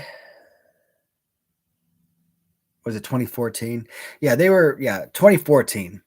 I would have loved to have seen Kansas City beat San Francisco in 2014. In 2015, I actually would have liked the Mets to win only because I think they're one of those franchises that haven't won a World Series in a long time. I think the last World Series was in the 80s. I think. Shoot. When the hell did the Mets win their last World Series? 80? No, it wasn't 89. 1986, but beat Boston. Thank you. Yeah, I knew it was sometime in the 80s. I just couldn't for the life of me remember who or remember when. So I wouldn't have mind seeing the Mets win 2015. And I'm like, if this is a freaking team that's going to oust the Cubs, they better make it worthwhile and win this World Series. And then they end up losing. Kansas City, I would have loved if Kansas City won 2014.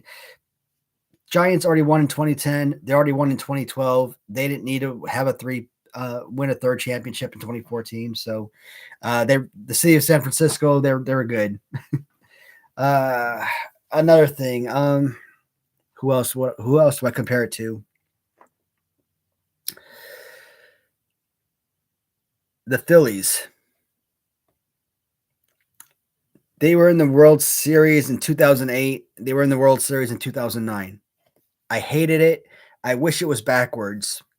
2008, the Phillies defeated the Tampa Bay Rays. And I'm like, why couldn't the Rays have beaten Philadelphia in 2008 and then Philadelphia beat the Yankees in 2009? The Yankees have 100 million damn championships, okay? They do not need another banner to hang up in their damn place. So losing to the Yankees, I'd be like, why? At that point, you assholes better at least two-peat. Shoot. The Bill Buckner area. Yeah. Big Bill area. Error. Wow. Shut up. Read correctly.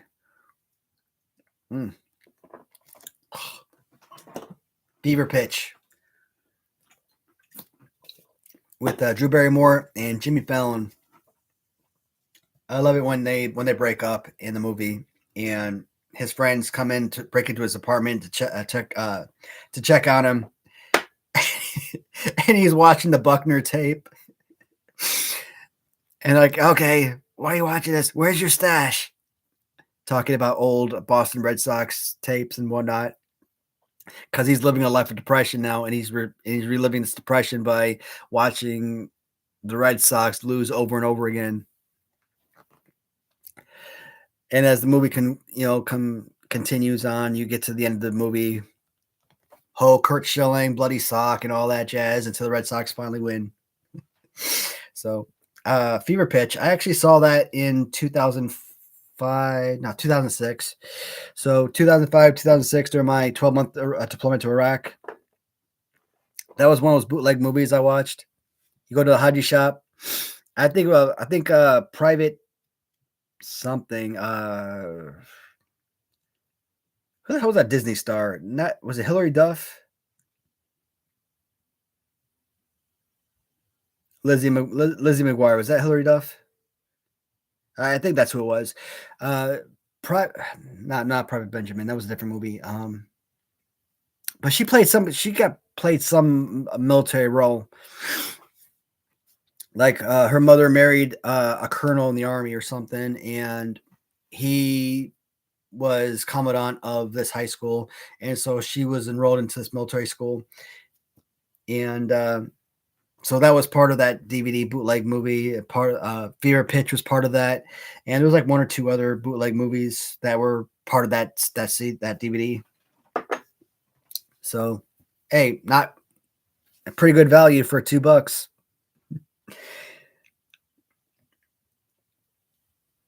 I think I'd root for the Cardinals over the Yankees. Well, that's a tough one, man. I wouldn't. That's gotta be a World Series that nobody would watch. I mean, if you're in Missouri or New York, yeah, but that's literally the only two markets that would have any interest.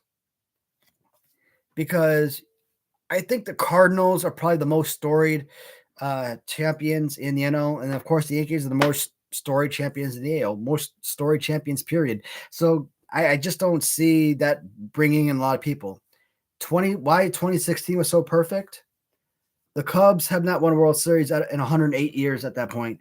The Indians, I think they hadn't won a World Series since like 1949 or something like that. So they had over 70 plus years of futility. So you have these two teams going head to head that haven't won a World Series in a gazillion years, and that was just sheer entertainment for any baseball fan. 7 games, all the electricity, man, the gameplay, they were fun. There will not be a better World Series than the 2016 World Series. That was incredible.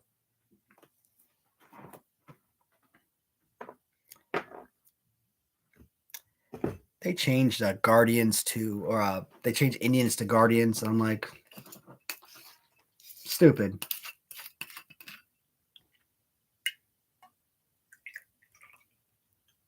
They try and pull that crap with the Atlanta Braves too. Like I think they got rid of like the tomahawk chop and all that. I think they may have got rid of like the Native American mascot or something for the Braves. No, they didn't have Native American. They just had the tomahawk. I think that mascot's gone. I know they don't do the whole tomahawk wave anymore, or whatever. I haven't seen a Braves game in forever. Like I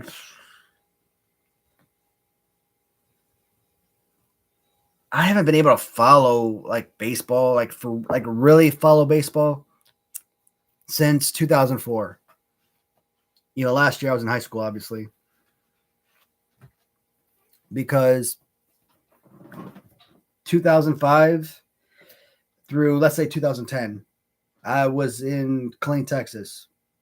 Unless they were playing on, Sunday night baseball on ESPN, you weren't seeing a Cubs game in Texas. And I was deployed for a couple times during those 5 years between 05 in 2010 when I got out. 2011 till let's say December 2017 when I moved here. I obviously our house in Killeen, Texas. You live in Texas. So 13 years, I didn't have a chance to watch that. Came to Kentucky. I'm like, okay, Kentucky doesn't have its own team. We're right next to Illinois. We're going to have access to Cubs games all the time. I think when I had Time Warner, we had access to Reds games. Because I think Cincinnati is like 100 miles from Louisville. And I think Louisville is actually a minor league team for the Cincinnati Reds. So, but in Texas, we got more Rangers games, the occasional Astro game, but Cubs games, you weren't seeing them unless they were on like ESPN baseball, game of the week or something. Kentucky, when we had the DVR, I was actually able to watch, cable TV. Same thing. You weren't seeing them unless they were on Sunday Night Baseball. And we moved to AT&T. One of the highlights were it's going to have the sports channel. I specifically asked the girl when she came to do, when she knocked on the door and was like, hey, can I talk about this AT&T stuff with you guys? Switching up your cable. I specifically asked that question. Hey, is the sports package included? Yes, it is. Shit, I'm going to have access to Cubs games. That alone was enough to me to make that switch. I don't have access to Cubs games. I think about a week or two ago, I went to one of the apps. What was it? There was HBO Max. Went to HBO Max. I was able to watch a live Cubs game from that app. But next year, I'm not doing this crap again. I guess I will pay for the premium or pay for the package. I want to watch baseball games. But as a Cubs fan, I only watch Cubs. I don't enjoy watching any other team. And it's like with White Sox, same thing. When I watch White Sox games, I loved watching White Sox bat, but I couldn't stand watching when they pitched. Cubs, I don't want to watch the pitcher pitch. That's annoying. That's boring. But I love watching the Cubs hit. You think when the Cubs play the White Sox, okay, awesome. You love watching both teams hit? No. When it's Cubs versus White Sox, it's not Cubs and White Sox. It's just, to me, it's just Cubs. It's just a Cubs game. So I will watch the Cubs bat, but when the Cubs are pitching, just like any other game, I don't care if it's against the White Sox. I don't want to watch the White Sox bat. So I won't sit there and watch the whole game, right? But Cubs, White Sox are like the one game of the year, one game, one series of the year that I look forward to actually watching, but I don't have access to ever. And that's so infuriating. And all of my news coverage of baseball, it comes from YouTube. It comes from, like these podcast, Cubs podcast channels and, reading them online and whatnot. So like, you got yourself, I don't know what you call it, but like when you have your cell phone and you kind of scroll to the side, it gives you all these news stories, right? So I think that's on everybody's cell phone, but that's basically where I get my information for like Cubs and whatnot. Yeah. South Park is in trouble and needs to change course fast. Man, when is South Park not in trouble?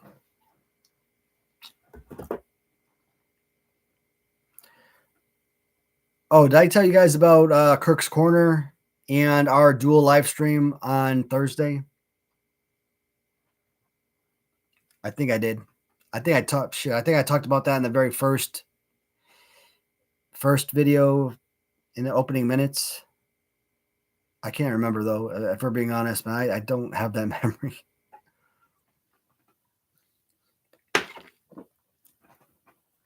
Sweet Mother Jesus.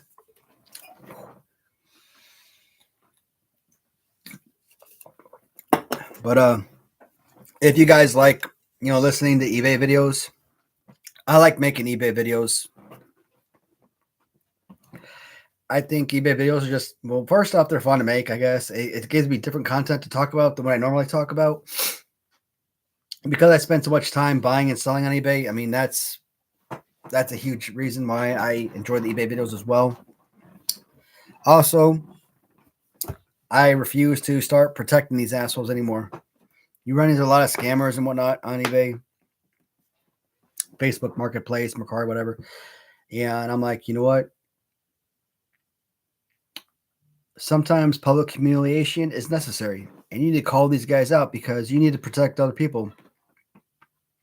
If you are a seller and this guy buys from you and he has a history of requesting a refund or requesting partial refund or leaving negative feedback, I mean, I want to call these guys out, and so it protects other sellers. Know that, hey, this is a bad buyer.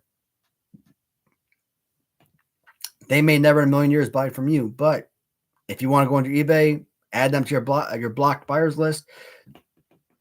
It's better to protect yourself from that, right? So, and the videos also act as a secondary precaution because it kind of talks about what to look for in, what kind of red flags there are, what to look forward to. So, my buddy Kirk, he kind of talked to me about what was going on with something that he sold, and he wasn't sure about this buyer, and he refunded him a good chunk of money on a sale.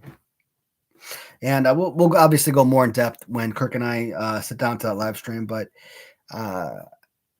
when we were talking about it, I'm like, dude, you gotta make a video about it. You gotta call this guy out.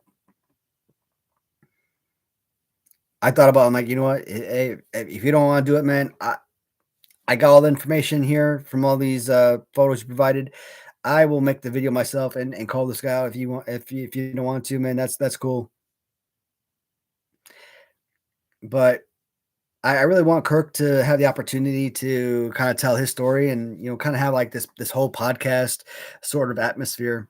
And I am going to go ahead and download StreamYard, and that way we can add collaborators in.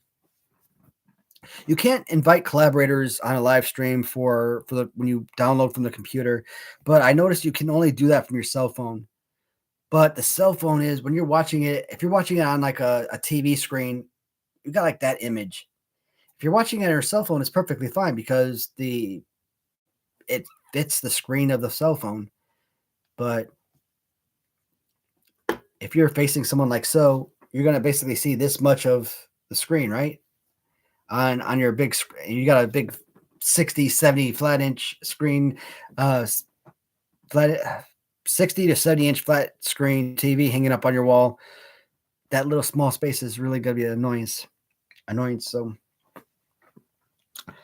there's a Cubs specific streaming app now, Marquee. All right, Waddy, I see you. Yeah, Marquee, I think they're crazy freaking expensive. I don't know why the hell they moved away from WGN. WGN is a staple of Chicago. I'm like, what a freaking ripoff. So you can't scam your fans out of $200 for a ticket when a ticket is home plate is right here. You got buy tickets way up here, where when you look at the baseball players, they look that big to you. Those should be $5 tickets. And they have the audacity to charge you like $200 for that crap. You want to buy a ticket behind home plate? Should be maybe a $200 ticket. Probably cost you about $1,200 to $2,000. Oh, but you know what? That's not enough for you. And then we're talking about a regular season game. All right, so we can't scam enough out of you from attending our games, even though we're getting 35 to 45,000 fans a day. That's fine. We're going to get rid of WGN, which has aired Cubs games for decades and decades and decades. and any viewer, any fan could tune in and watch the Cubs games on a daily basis.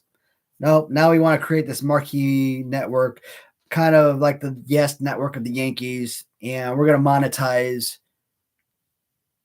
your at-home viewing.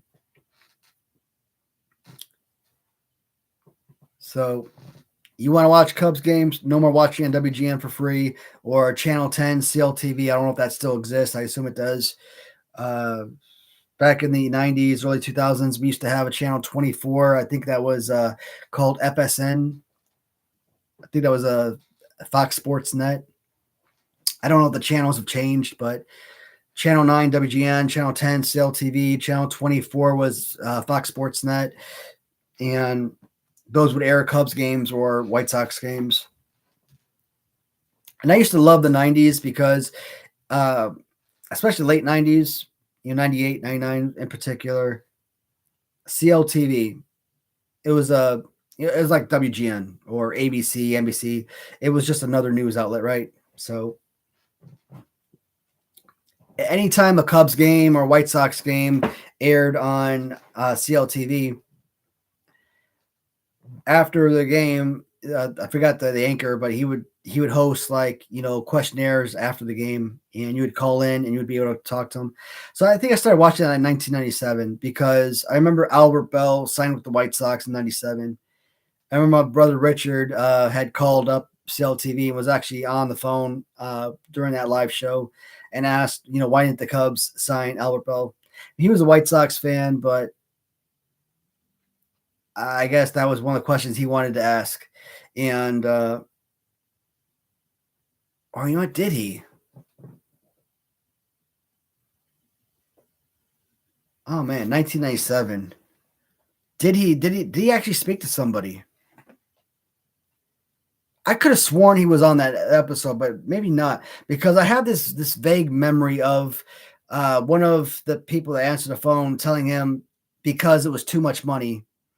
So when he asked the question, why didn't the Cubs sign Albert Bell? That was their response. So if he did end up on, that live CLTV report, he must have had a different question or something for them. But that's what I'm talking about. That's when I think about history and I think about nostalgia. That's stuff I look forward to. 90s. You didn't have a freaking cable box. Well, not your DVR, I should say. You didn't have a DVR. You had a regular cable box, whether you have Comcast or whatever it was that we had in Chicago before Comcast. Maybe it was Comcast always. I don't remember. But flip through the channels. One channel for each network. You want to watch Encore? Channel 14. 15, the movie channel. 16, Cinemax. 17, HBO. 18, Showtime. That to me was 90s. That to me was TV viewing. That to me was history. That's what I loved. Today, you get these DVRs like, oh, go to channel 571, and that's going to be HBO number 1, all the way up to channel 579, which is HBO Espanol or HBO Classic, HBO Foreign, HBO what the hell's the other one? Yeah, I forget what the other one. I don't know. Different names, man. There's like 20,000 different HBO channels, and it drove me nuts. I don't remember if there was any foreign HBO channels back in the day. I just remember one HBO, right? As far as having different, if you have a Spanish speaking HBO, so be it. Usually, like if channel 572 is HBO Spanish, channel 573 will be the actual movie, but in English in version. So it doesn't really matter. But you have like Wild Wild West movies on this HBO, and then maybe this network is just Spanish movies, which is just all the movies just in with Spanish dubs. So that's what I hate. I hate having like 20 different showtimes and 20 different HBOs and all that jazz, right? So, oh man.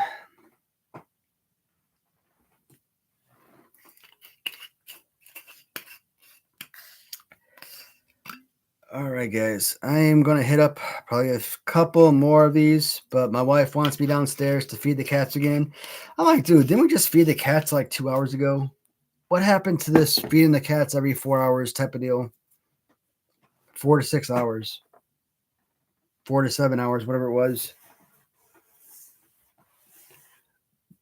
There must be some hungry babies down there.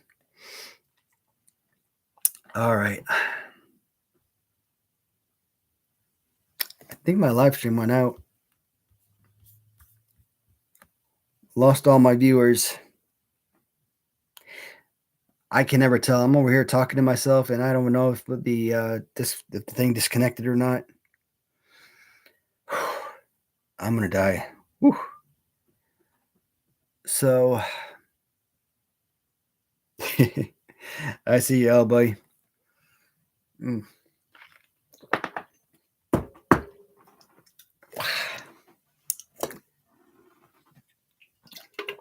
A lot of time I can't tell because sometimes a little message will come up, disconnected or disconnection at the top of the screen, but you see that one time and now you become paranoid and you think that every time that it's stuff or slow moving that you think it's disconnected, it's like, damn. That one live stream I did where I did like a 2 hour live stream, and the first hour and a half was fine. And then it says disconnected. And then it reconnected. I'm like, okay, everything's good. Gravy. So I go on talking. I talk like for like half an hour. And I ended up talking about like RAM treasures, and I started talking about like, creating the Jason Nupp New Age Revolution LJN figure, and like how it would impact their relationship, how it would impact mine and Net's relationship, etc. Right? Because they're in business together, and you would think that they too would collaborate on trying to create this type of figure, but that just never worked out. And so I just had all of this information, just all of this questions, just good conversation for like 30 minutes, just harping on all this stuff.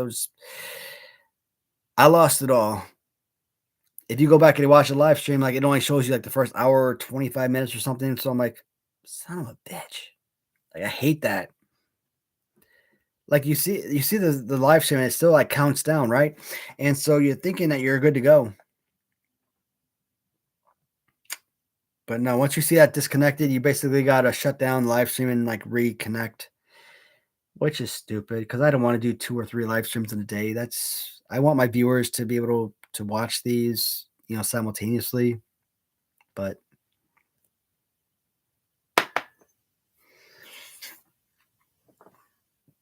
what else was there? So Bone Breaking Action. Hopefully he and I can collaborate the following Wednesday. This coming Thursday, Kirk's Corner and I will be collaborating together if we can get the hookup with the two live streams together. So we'll talk about what happened with his eBay guy. And if you guys want to, obviously tune in, you got questions. I mean, we'll pause from time to time. We'll answer those questions. I mean, it's not like it's not going to be a regular conversation as always, but Thursday won't be my normal live stream day. So it'll just be a bonus. And I'll still be here on Saturday, 8 p.m. as usual. So we'll still get the regular week's live stream in. From that, what else we got? Ooh, neck pains. Big neck pains. I gotta reach out to probably not today, probably tomorrow when I'm sober. I gotta reach out to Alibaba, to Bruce, and see what's up with the figures. Because I haven't heard back from him in 5 days, 4 days. I don't know if he gave up on my my thing, my business transaction, or what's going on. So, or if he's just working the numbers and trying to give me a price for everything. But that just didn't work out for me. So,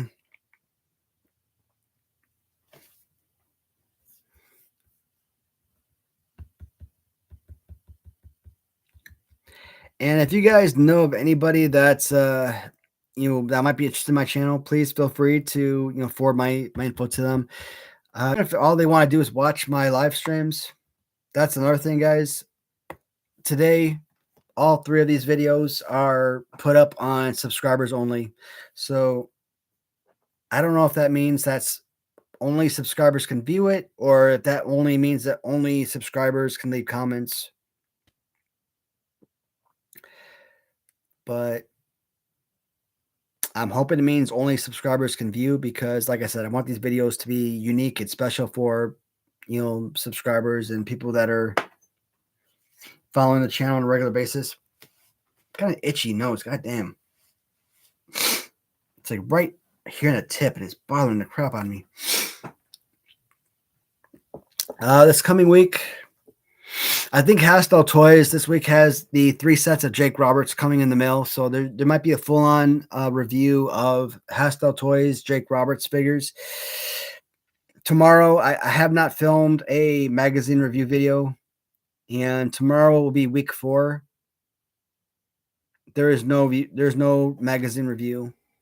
So that means the last 4 weeks, I pretty much gave up on magazine reviews. At one point, like, those magazines were getting me like 1,000.5 views, per video. And I'm like, hell yeah, people love these magazines. So I made it a staple of the channel where every week I'd film a new magazine review, but it's since tailed off. I'm only getting like a few hundred, and I'm like, is it still worth going through the magazines? I know I'm going to pick it up again later on, but as of right now, there isn't a magazine review video tomorrow, and I probably don't foresee me doing, regular Sunday magazine reviews. Idea is maybe, possibly, potentially, all synonyms.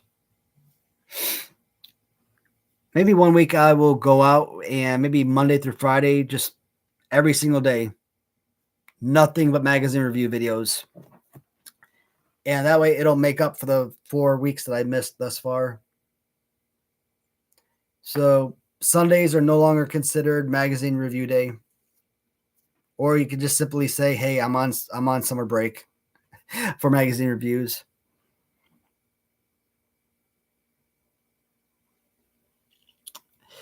Hey, Irish. Thanks, buddy. Oh, God. Oh, that is terrible.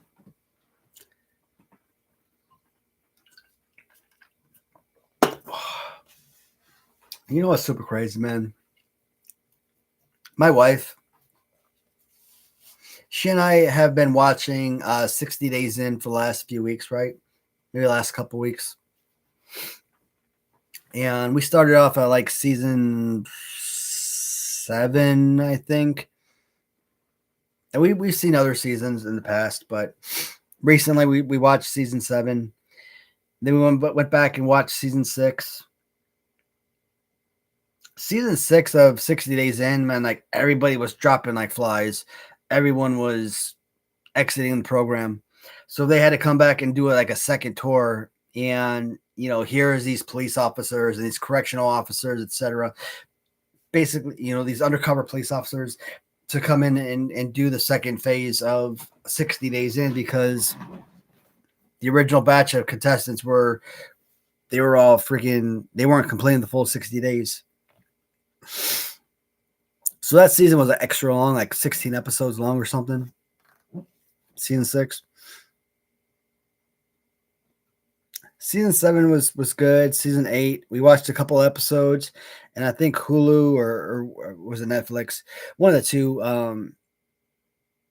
they removed it from their platform. Like, you still have 60 Days In, but you don't have season 8 anymore.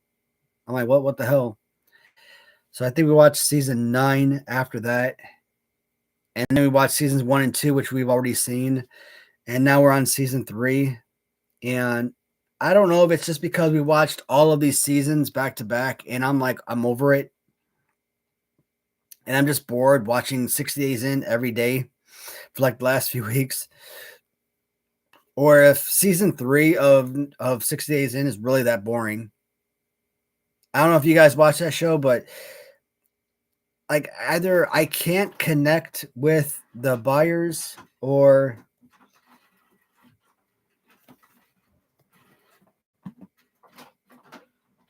oh shit. Oh, what the hell that noise was. That was over creeping me out.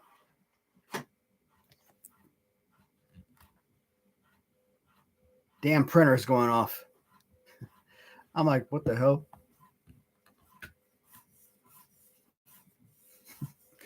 I'll tell you, man, damn freaking booze makes you paranoid.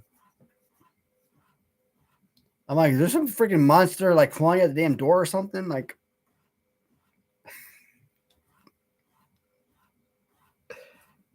printer's haunted. Hey, Brittany, you're gonna have to wait. Give me 15 minutes. Wait till 12:15. I need 15 more minutes.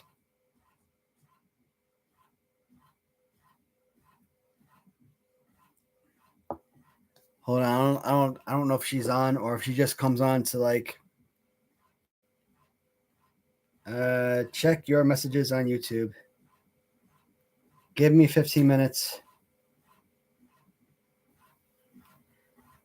Man, last time she called me downstairs to feed the cats, I thought she was all ready to go. Oh no, I still gotta warm up this formula. I'm like, mother, man, I could have stayed online for like another 5 minutes, 10 minutes, whatever. Screwing up the live stream. That damn printer is taking a million years. Whatever my wife is printing right now, it is taking a million years to print whatever the hell it's printing. Normally, my stuff just shoots right out. But damn. Oh, I need to hoe myself out for a second here.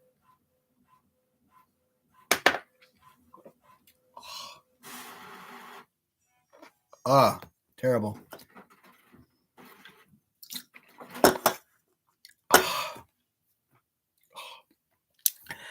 I am still doing 99-cent auctions on my eBay, Matt Watt 6, every single week. So anybody looking for Hasbro figures, eBay would be a good place to look for them, and maybe you'll get them for a good price. And that's the thing, man. As a buyer, I'm always looking for excellent prices on what I bid on, right? And if I get something for a great price, like imagine if you win a black card Rick Rude LJN. Now imagine you win that for like $200. I think I won one for a couple $100, maybe, or for like 130 or something on auction one time. And yeah, it's got some creases, spider veins in the card, but this is a freaking LJN MOC Rick Rude. What? How the hell does it go for $130? Even with those spider veins, this is still a damn $800 to $1,200 figure. It's freaking insane, right? So it's like you're ecstatic when you get a great deal, but like I always think about that because I sell on eBay, and I always think about it from the seller standpoint because everything I get, it's not like I don't go to clearance shops or retail or thrift stores.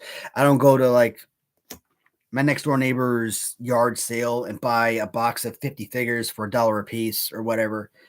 So if I have a Series 1 Hulk Hogan Hasbro and it sells for $10 on auction, I bought it for $1. Bam, I made $10, 10%, 1,000% profit or whatever. No, I don't look at it like that because that's not how it works. Everything I buy off of eBay. I pay eBay prices. I pay shipping. I pay taxes. So if I buy this Hulk Hogan Series 1 and I pay $10 on auction, $6 shipping, maybe $2 taxes, whatever. Let's say I paid $18 for it. Put it on auction 99 cents and it sells for $9.75. I might get about $7 out of that after eBay selling fees.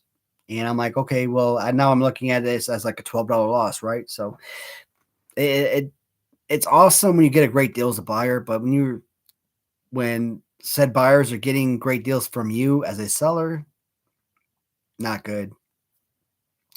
And all my stuff is selling for very small prices, a lot less than I would hope for, a whole lot lower.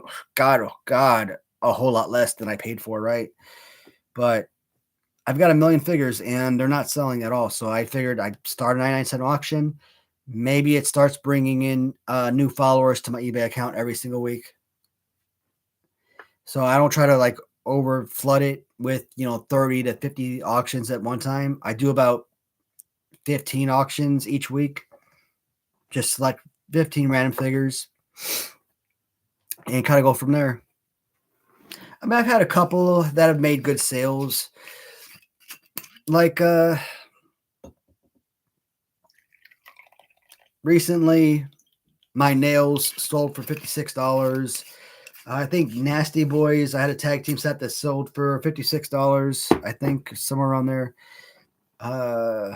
Jim Duggan with flag sold for like $92. But again, it's not $92. It's like $80. And realistically, to get its value, it should have been like 125.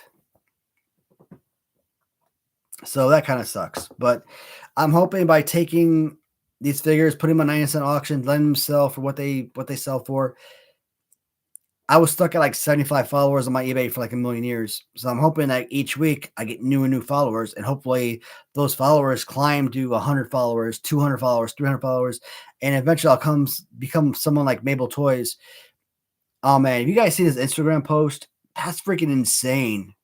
So he did a walkthrough of like his like little storage room garage where he keeps a lot of his figures, right?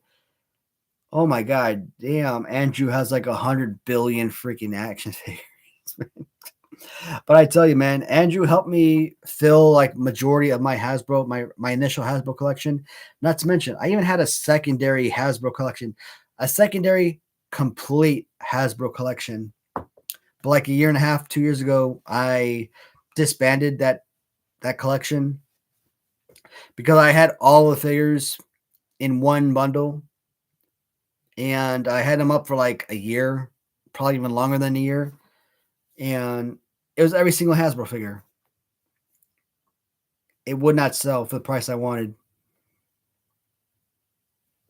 If you buy them individually, and if you throw a tax shipping in, that entire 94 figures of Hasbro would probably cost you a good close to $10,000, if not more. And I think I had mine up for about 4 or 5,000. I don't remember the exact price. I'm gonna say 5,000 just for sake of argument. So definitely was well worth it to buy the bundle, but nobody really. I mean, there were a lot of like eyes on that auction at the time, or that listing, but nobody ever like sent offers like, "Hey, are you willing to break this up?" I mean, not really. I put this together because I want to sell it as one, but still going. Hey, baby, hey, yeah. My damn computer keeps dicking out on me, so I had to keep going, man. So you're gonna have like three. I'm gonna have to go in tomorrow morning and actually edit these videos and actually put in the description and put in the title of the video because right now it just says part 3. I just wanted to hurry up and get back on live stream for you guys. So you're not sitting around waiting for me to get back on. And I'm too damn drunk to sit there and try to focus and put on a big definite title with description tags and all. I'm like, oh my God, my mind couldn't handle it. No, I was pretty much out of it. So I just label it part 3 and we're going to call it a day. Gonna burn a few more photos for my thumbnail when I put them up.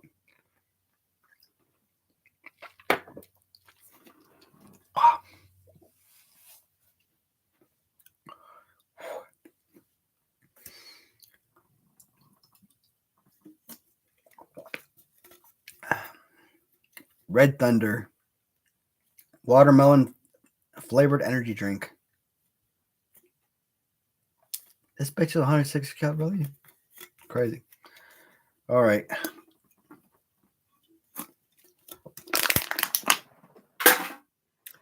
One second, guys.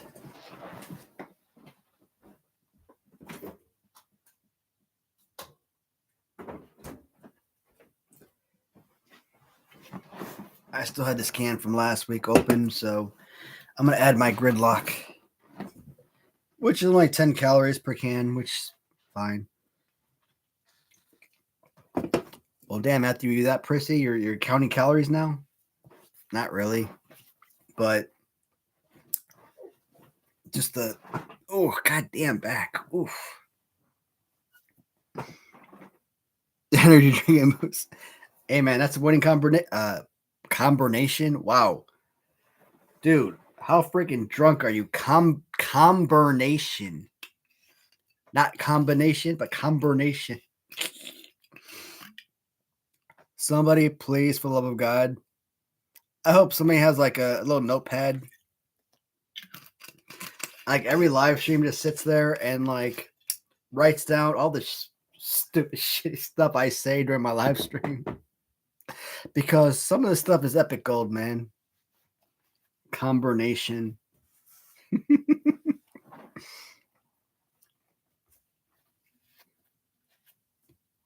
Damn thing is sticky as hell.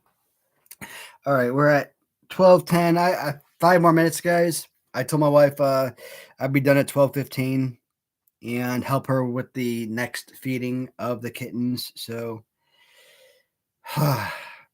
I don't know if we're gonna go straight to bed after that or we're gonna stay up. But when I'm drunk, man, I like dozing. So I like sitting on the couch. I like putting on like YouTube or something. Or if she puts something that she wants to watch on, like I'll be in and out of consciousness. Or I'll close my eyes and I'll like sit back and I'll listen to what's going on. But like I said, I'm kind of in and out of consciousness. So it's like a good time to watch a movie that you've seen before that you really enjoy. That way you're watching the movie, but like if you pass out, you're not really missing anything. So I like to sit there and doze a lot. Epical. Did I say epical? What's epical?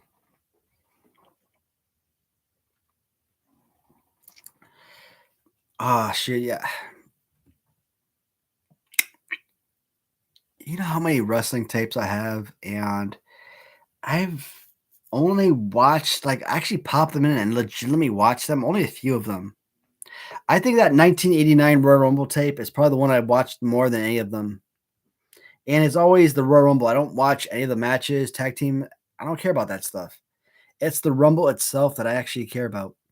But I think 89 SummerSlam, or was it SummerSlam or Survivor Series? Is my speech being effed up? How bad is the speech right now? Pretty bad? Okay. Well, we're about to change it. What is this? Atlanta. Oh, shit. I've been drinking for this bitch for like 3 hours, and I'm just now noticing that the damn thing says Atlanta on the damn shot glass. In fact, Atlanta is what we're watching on 60 Days In right now. What's it called? It's the Colton County Jail. Colton County Jail. Bolton. No, Fulton. That's the name. Fulton County Jail. Season 3, 60 Days In. Oh my God, one of the worst fucking seasons ever. One of the worst seasons ever. Maybe I'm just being pissed off because I've been watching like 60 Days In every single day almost for like 2 or 3 weeks straight. And I've watched like 5 seasons now in a row. But I cannot connect with those characters at all. And it's just not a free flowing show. All the other seasons, like you could sit there, like start at like 2 p.m. and we could be like up to 10 p.m. just watch it episode after episode for like hours and hours and be perfectly fine. But this season 3 is like dragging, man. Like it's like you watch an episode or two and you're like, I'm done. I cannot stomach anymore. Season 3 is just so bad. If you are a participant in the season 3 of 60 Days In, I'm sorry, but your season sucks.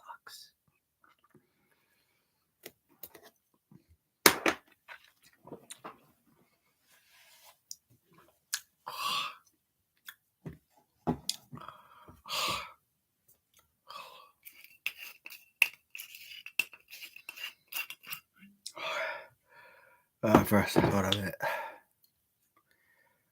Oh god, my head. Whoa. Don't spell. Don't spell. Good job. Well, I didn't get all the way to the top, but that's fine. Hold on, guys.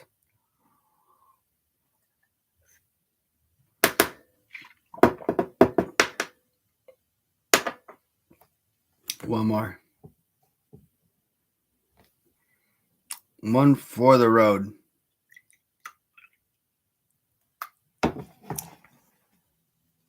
Hey, Steve. My dude, we're just getting ready. Wow. I'm drunk as shit, buddy. We're just getting ready to probably call it a day. Actually, right now, as a matter of fact, 12:15. Yeah, unfortunately, I'm pretty much at the tail end of the live stream. Wife needs me to help her with the baby kittens that we got in, so I need to help her with the feeding. She needed me at midnight, but I asked her for an additional 15 minutes. One more. Sweet Jesus. Damn it. Oh, that's a lot.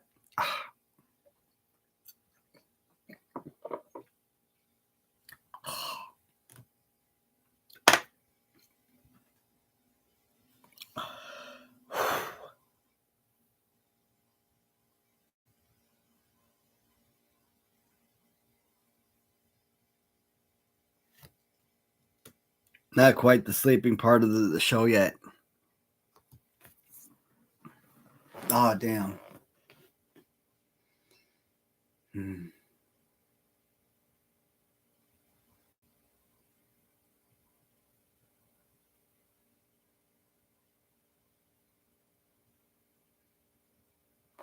Dude, it's true, man. I was thinking about this when I was watching last week, and I was thinking, man, like, whenever I kind of kick back and close my eyes, that's when I freaking start falling asleep. But, like, if I'm active and talking, I'm good. And just right now, just kind of kick back, head back, eyes closed. I'm like, I can already start to feel like I'm dozing off. So now I see why I freaking fall asleep. Why I fall asleep during my live streams.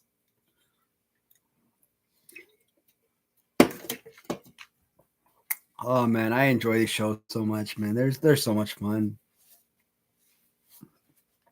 I don't know how much longer we're gonna stay in the office.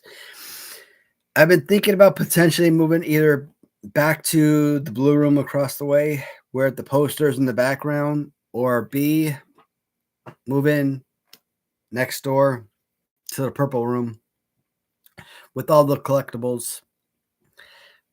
The whole point of staying out of the purple room is because the little Power Ranger setup that I have, I don't like messing with that every single time I gotta set up the computer and sit in there, but I love having the collections in the background. So maybe one day if we start doing like a collection video, or if that's like the main topic of discussion, maybe then I'll start moving back over to the purple room. I still have to do like a full-on room tour of like all my collections, but it's not just a room, right? My bedroom, or my bedroom, sorry, my my basement which extended into the storage room, which is now extended into the garage, which is now extended into the upstairs second living room, plus number 5. Jesus Christ, where the hell am I? Number 5. I also have this collection next door with all of your 90s superhero collections, with all of your a lot of your horror stuff, and with your what do I have? Oh, the different sets of Stretch Armstrong figures over the years. So those 4 packages that have in Stretch Armstrong, I want to get those in acrylic cases because I want to get those protected as much as possible. The other 2, I don't know. Those seem more modern to me, so I'm not too familiar with those. Stretch Armstrong, I'm surprised I never did a review Jesus Christ, review video on those figures, but at some point, maybe those will be part of the discussion. And if anyone's interested, maybe next week I will move to the purple room, and maybe I'll just kind of showcase, sometime during the discussion. Maybe I'll pick them up and kind of show you guys, hey, this is the new figure, or this is the figure I've been collecting. But Stretch Armstrong, man, that was a few months ago. That was like a huge deal for me. And I was picking up a ton of 1990s Stretch Armstrong figures. And I think those guys originated like 1970s. So I'm not going to get any of the 1970s originals, but like any of those stuff that was like reproduced in the 1990s, absolutely. I want that stuff. Is my baby coming for me? Yeah, you're over your time limit. I'm over my time limit? Yes. What is this? It's a feeding chart for the kittens. It's a feeding chart, is it? Yeah. So they're 4 weeks old, so They're 3 weeks old. All right, fine. They need 3 to 4 hours. So it's not every 6 or 7 hours. Correct. So we're over limit. Let's go. Can we wait another 15 minutes? No, I've already given you 15 minutes, so you can't go without food. All right, love you. I'll be down there in like 5 minutes. 5 minutes. 5 minutes. Okay. My baby's so cute.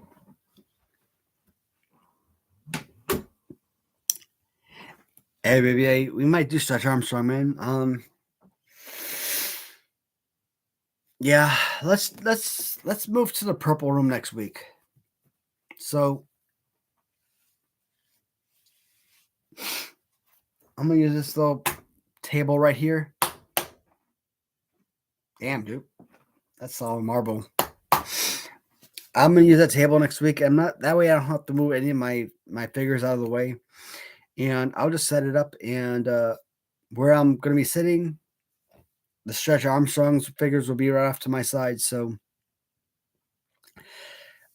next live stream, I will do it in the purple room, and I will review the Stretch Armstrong figures.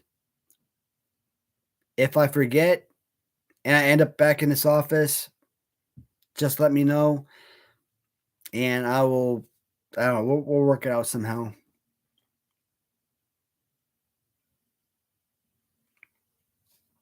Hey, we're gonna have to 5 more minutes though. I'm gonna take it's 12. Oh god, 12:22.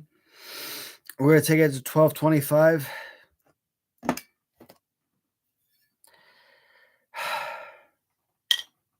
All right.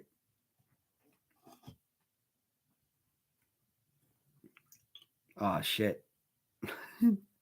Man, I spilled all over the place. Oh man. Sorry. Yep, this is a hot mess right here. Oh god.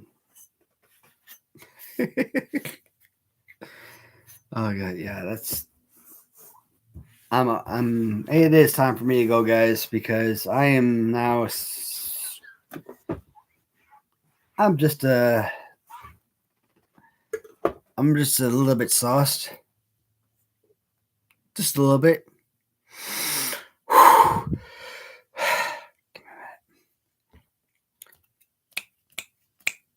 All right, 1, 2, 3. No thoughts.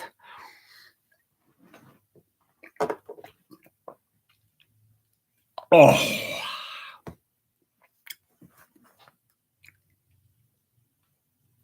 Oh.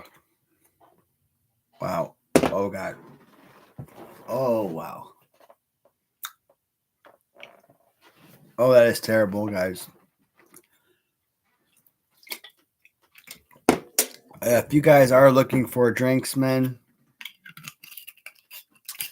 I'll tell you one thing, man. That's beautiful graphics on there as well. But the Superbird Spicy Blanco Tequila is definitely worth it.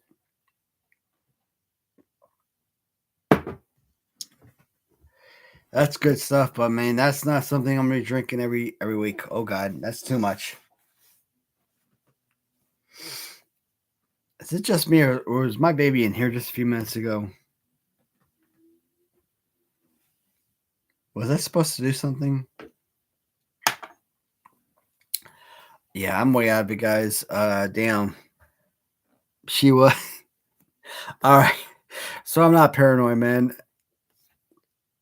You guys can see where my mind is right now. Yeah, so it's 12:25, guys. I am going to go help the wife because the babies need more nourishment and she needs assistance.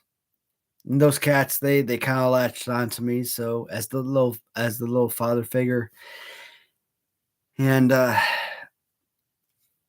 am going to knock that out. And next week, Saturday, 8 p.m. Eastern Standard Time, as per usual. Any videos in the middle of the week outside the Jake Roberts from Grapplers and Gimmicks? That's about it. I still have a bunch of short videos. So my buddy Kirk, he recommended doing short videos. I generally don't like doing shorts because I have a lot to say, and 1 to 3 minutes just simply isn't enough. But last several days, I've been working on Holy Grail pieces. Look at my collection. What are my Holy Grail pieces? These are the items. So for the next week or so, that's pretty much what it is. It's basically short videos, 1 to 3 minutes, close to 3 minutes. I usually go over, right? So 3 minutes, short videos, looking at my Holy Grail items. LJN's, original San Francisco, Hasbro, it doesn't matter. If I consider this to be a Holy Grail item, over the next week, we're gonna review that item. And following that, it's gonna go from Holy Grail to just simply Grail items. Not necessarily valuable or overly expensive, but just something I personally covet. So that's something that hopefully will work for me. Hey, BBA, this is going to be the end of the video, buddy. Cheers, man. So, guys, hey, cool, buddy. That is going to end the video, guys. And 2.5 hours on this video. So this one was a really good one. As always, thank you so much for tuning in. And I am drunk as shit. I'm sorry. Oh, God, I'm so drunk. But I didn't pass out this time, so that's good. So maybe I might recoup some memories when I watch this video tomorrow. As always, guys, thanks for watching. And if you have any questions, comments, definitely feel free to reach out anytime. I try to respond to every single comment there is. And if there's any new updates, check my community page or Facebook for that matter. If you're following me on Facebook or if you're friends on Facebook, I upload pretty much the same information on that page as well. So that is it for now. Hey, Jeff. Unfortunately, I don't have a lot of information to say about that. My personal interaction has been minuscule. I'm hearing that a lot of the responses to me is not that positive, but I don't know, man. But I do know that BBA did put a hilarious post up this morning, man. At like 6 a.m., my wife wakes me up, come feed the cats, come help her feed the cats, the new kittens. And I checked my phone. I saw this hilarious video from BBA, and I'm like, oh man, this is fantastic. But um, as far as certain content creators who are also friends, I really can't mock them or anything like that. I'm not going to do that, but the video itself was still funny. And if you look at it as simply nothing more than a parody, it's cool. So that's how I kind of treat it. And there were a couple of followers of the channel that was in there. That's cool. Again, it doesn't affect me. I love the video. I like those type of videos. I think they're interesting. And like I said,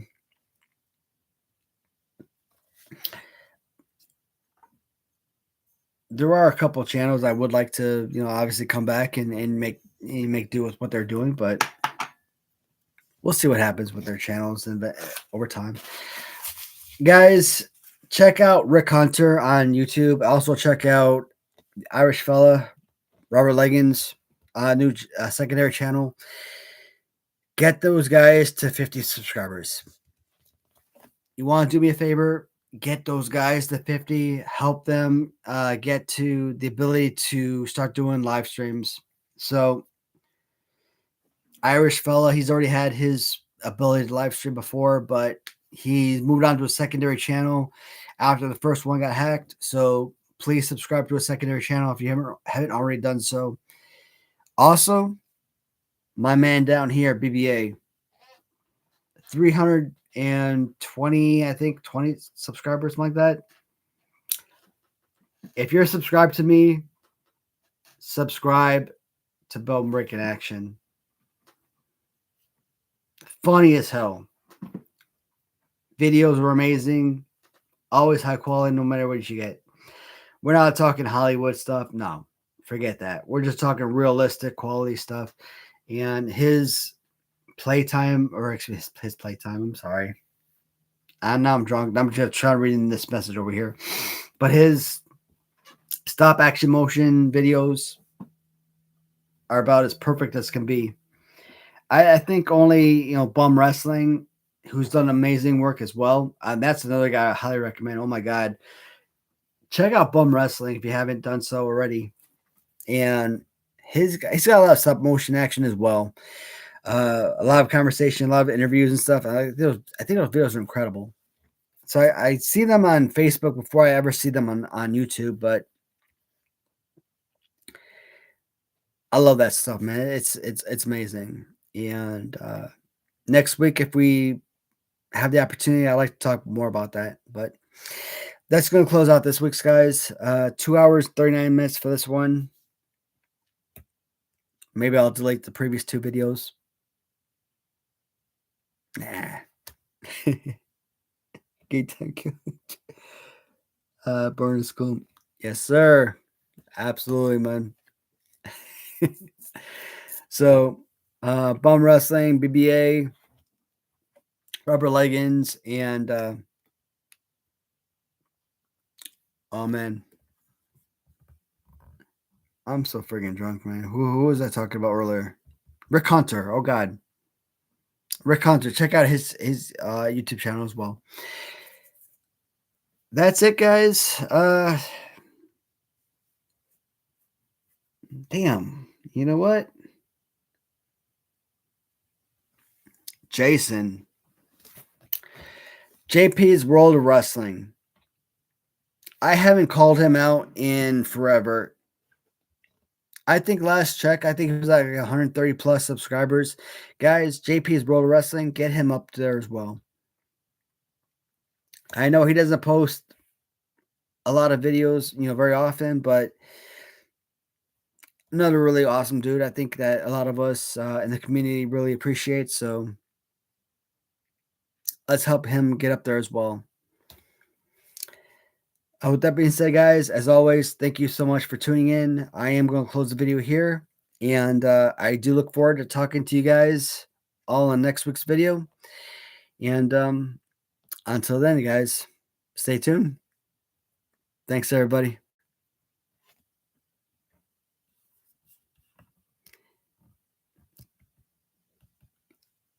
Oh, wait, I got some messages here. Hey, BB, that's why I got to go, man. I have to go because she's going to be kicking him down the door anytime. So I got to sign off now. All right, guys. Thanks, everybody. Hey, thanks, Al, man. You too, buddy.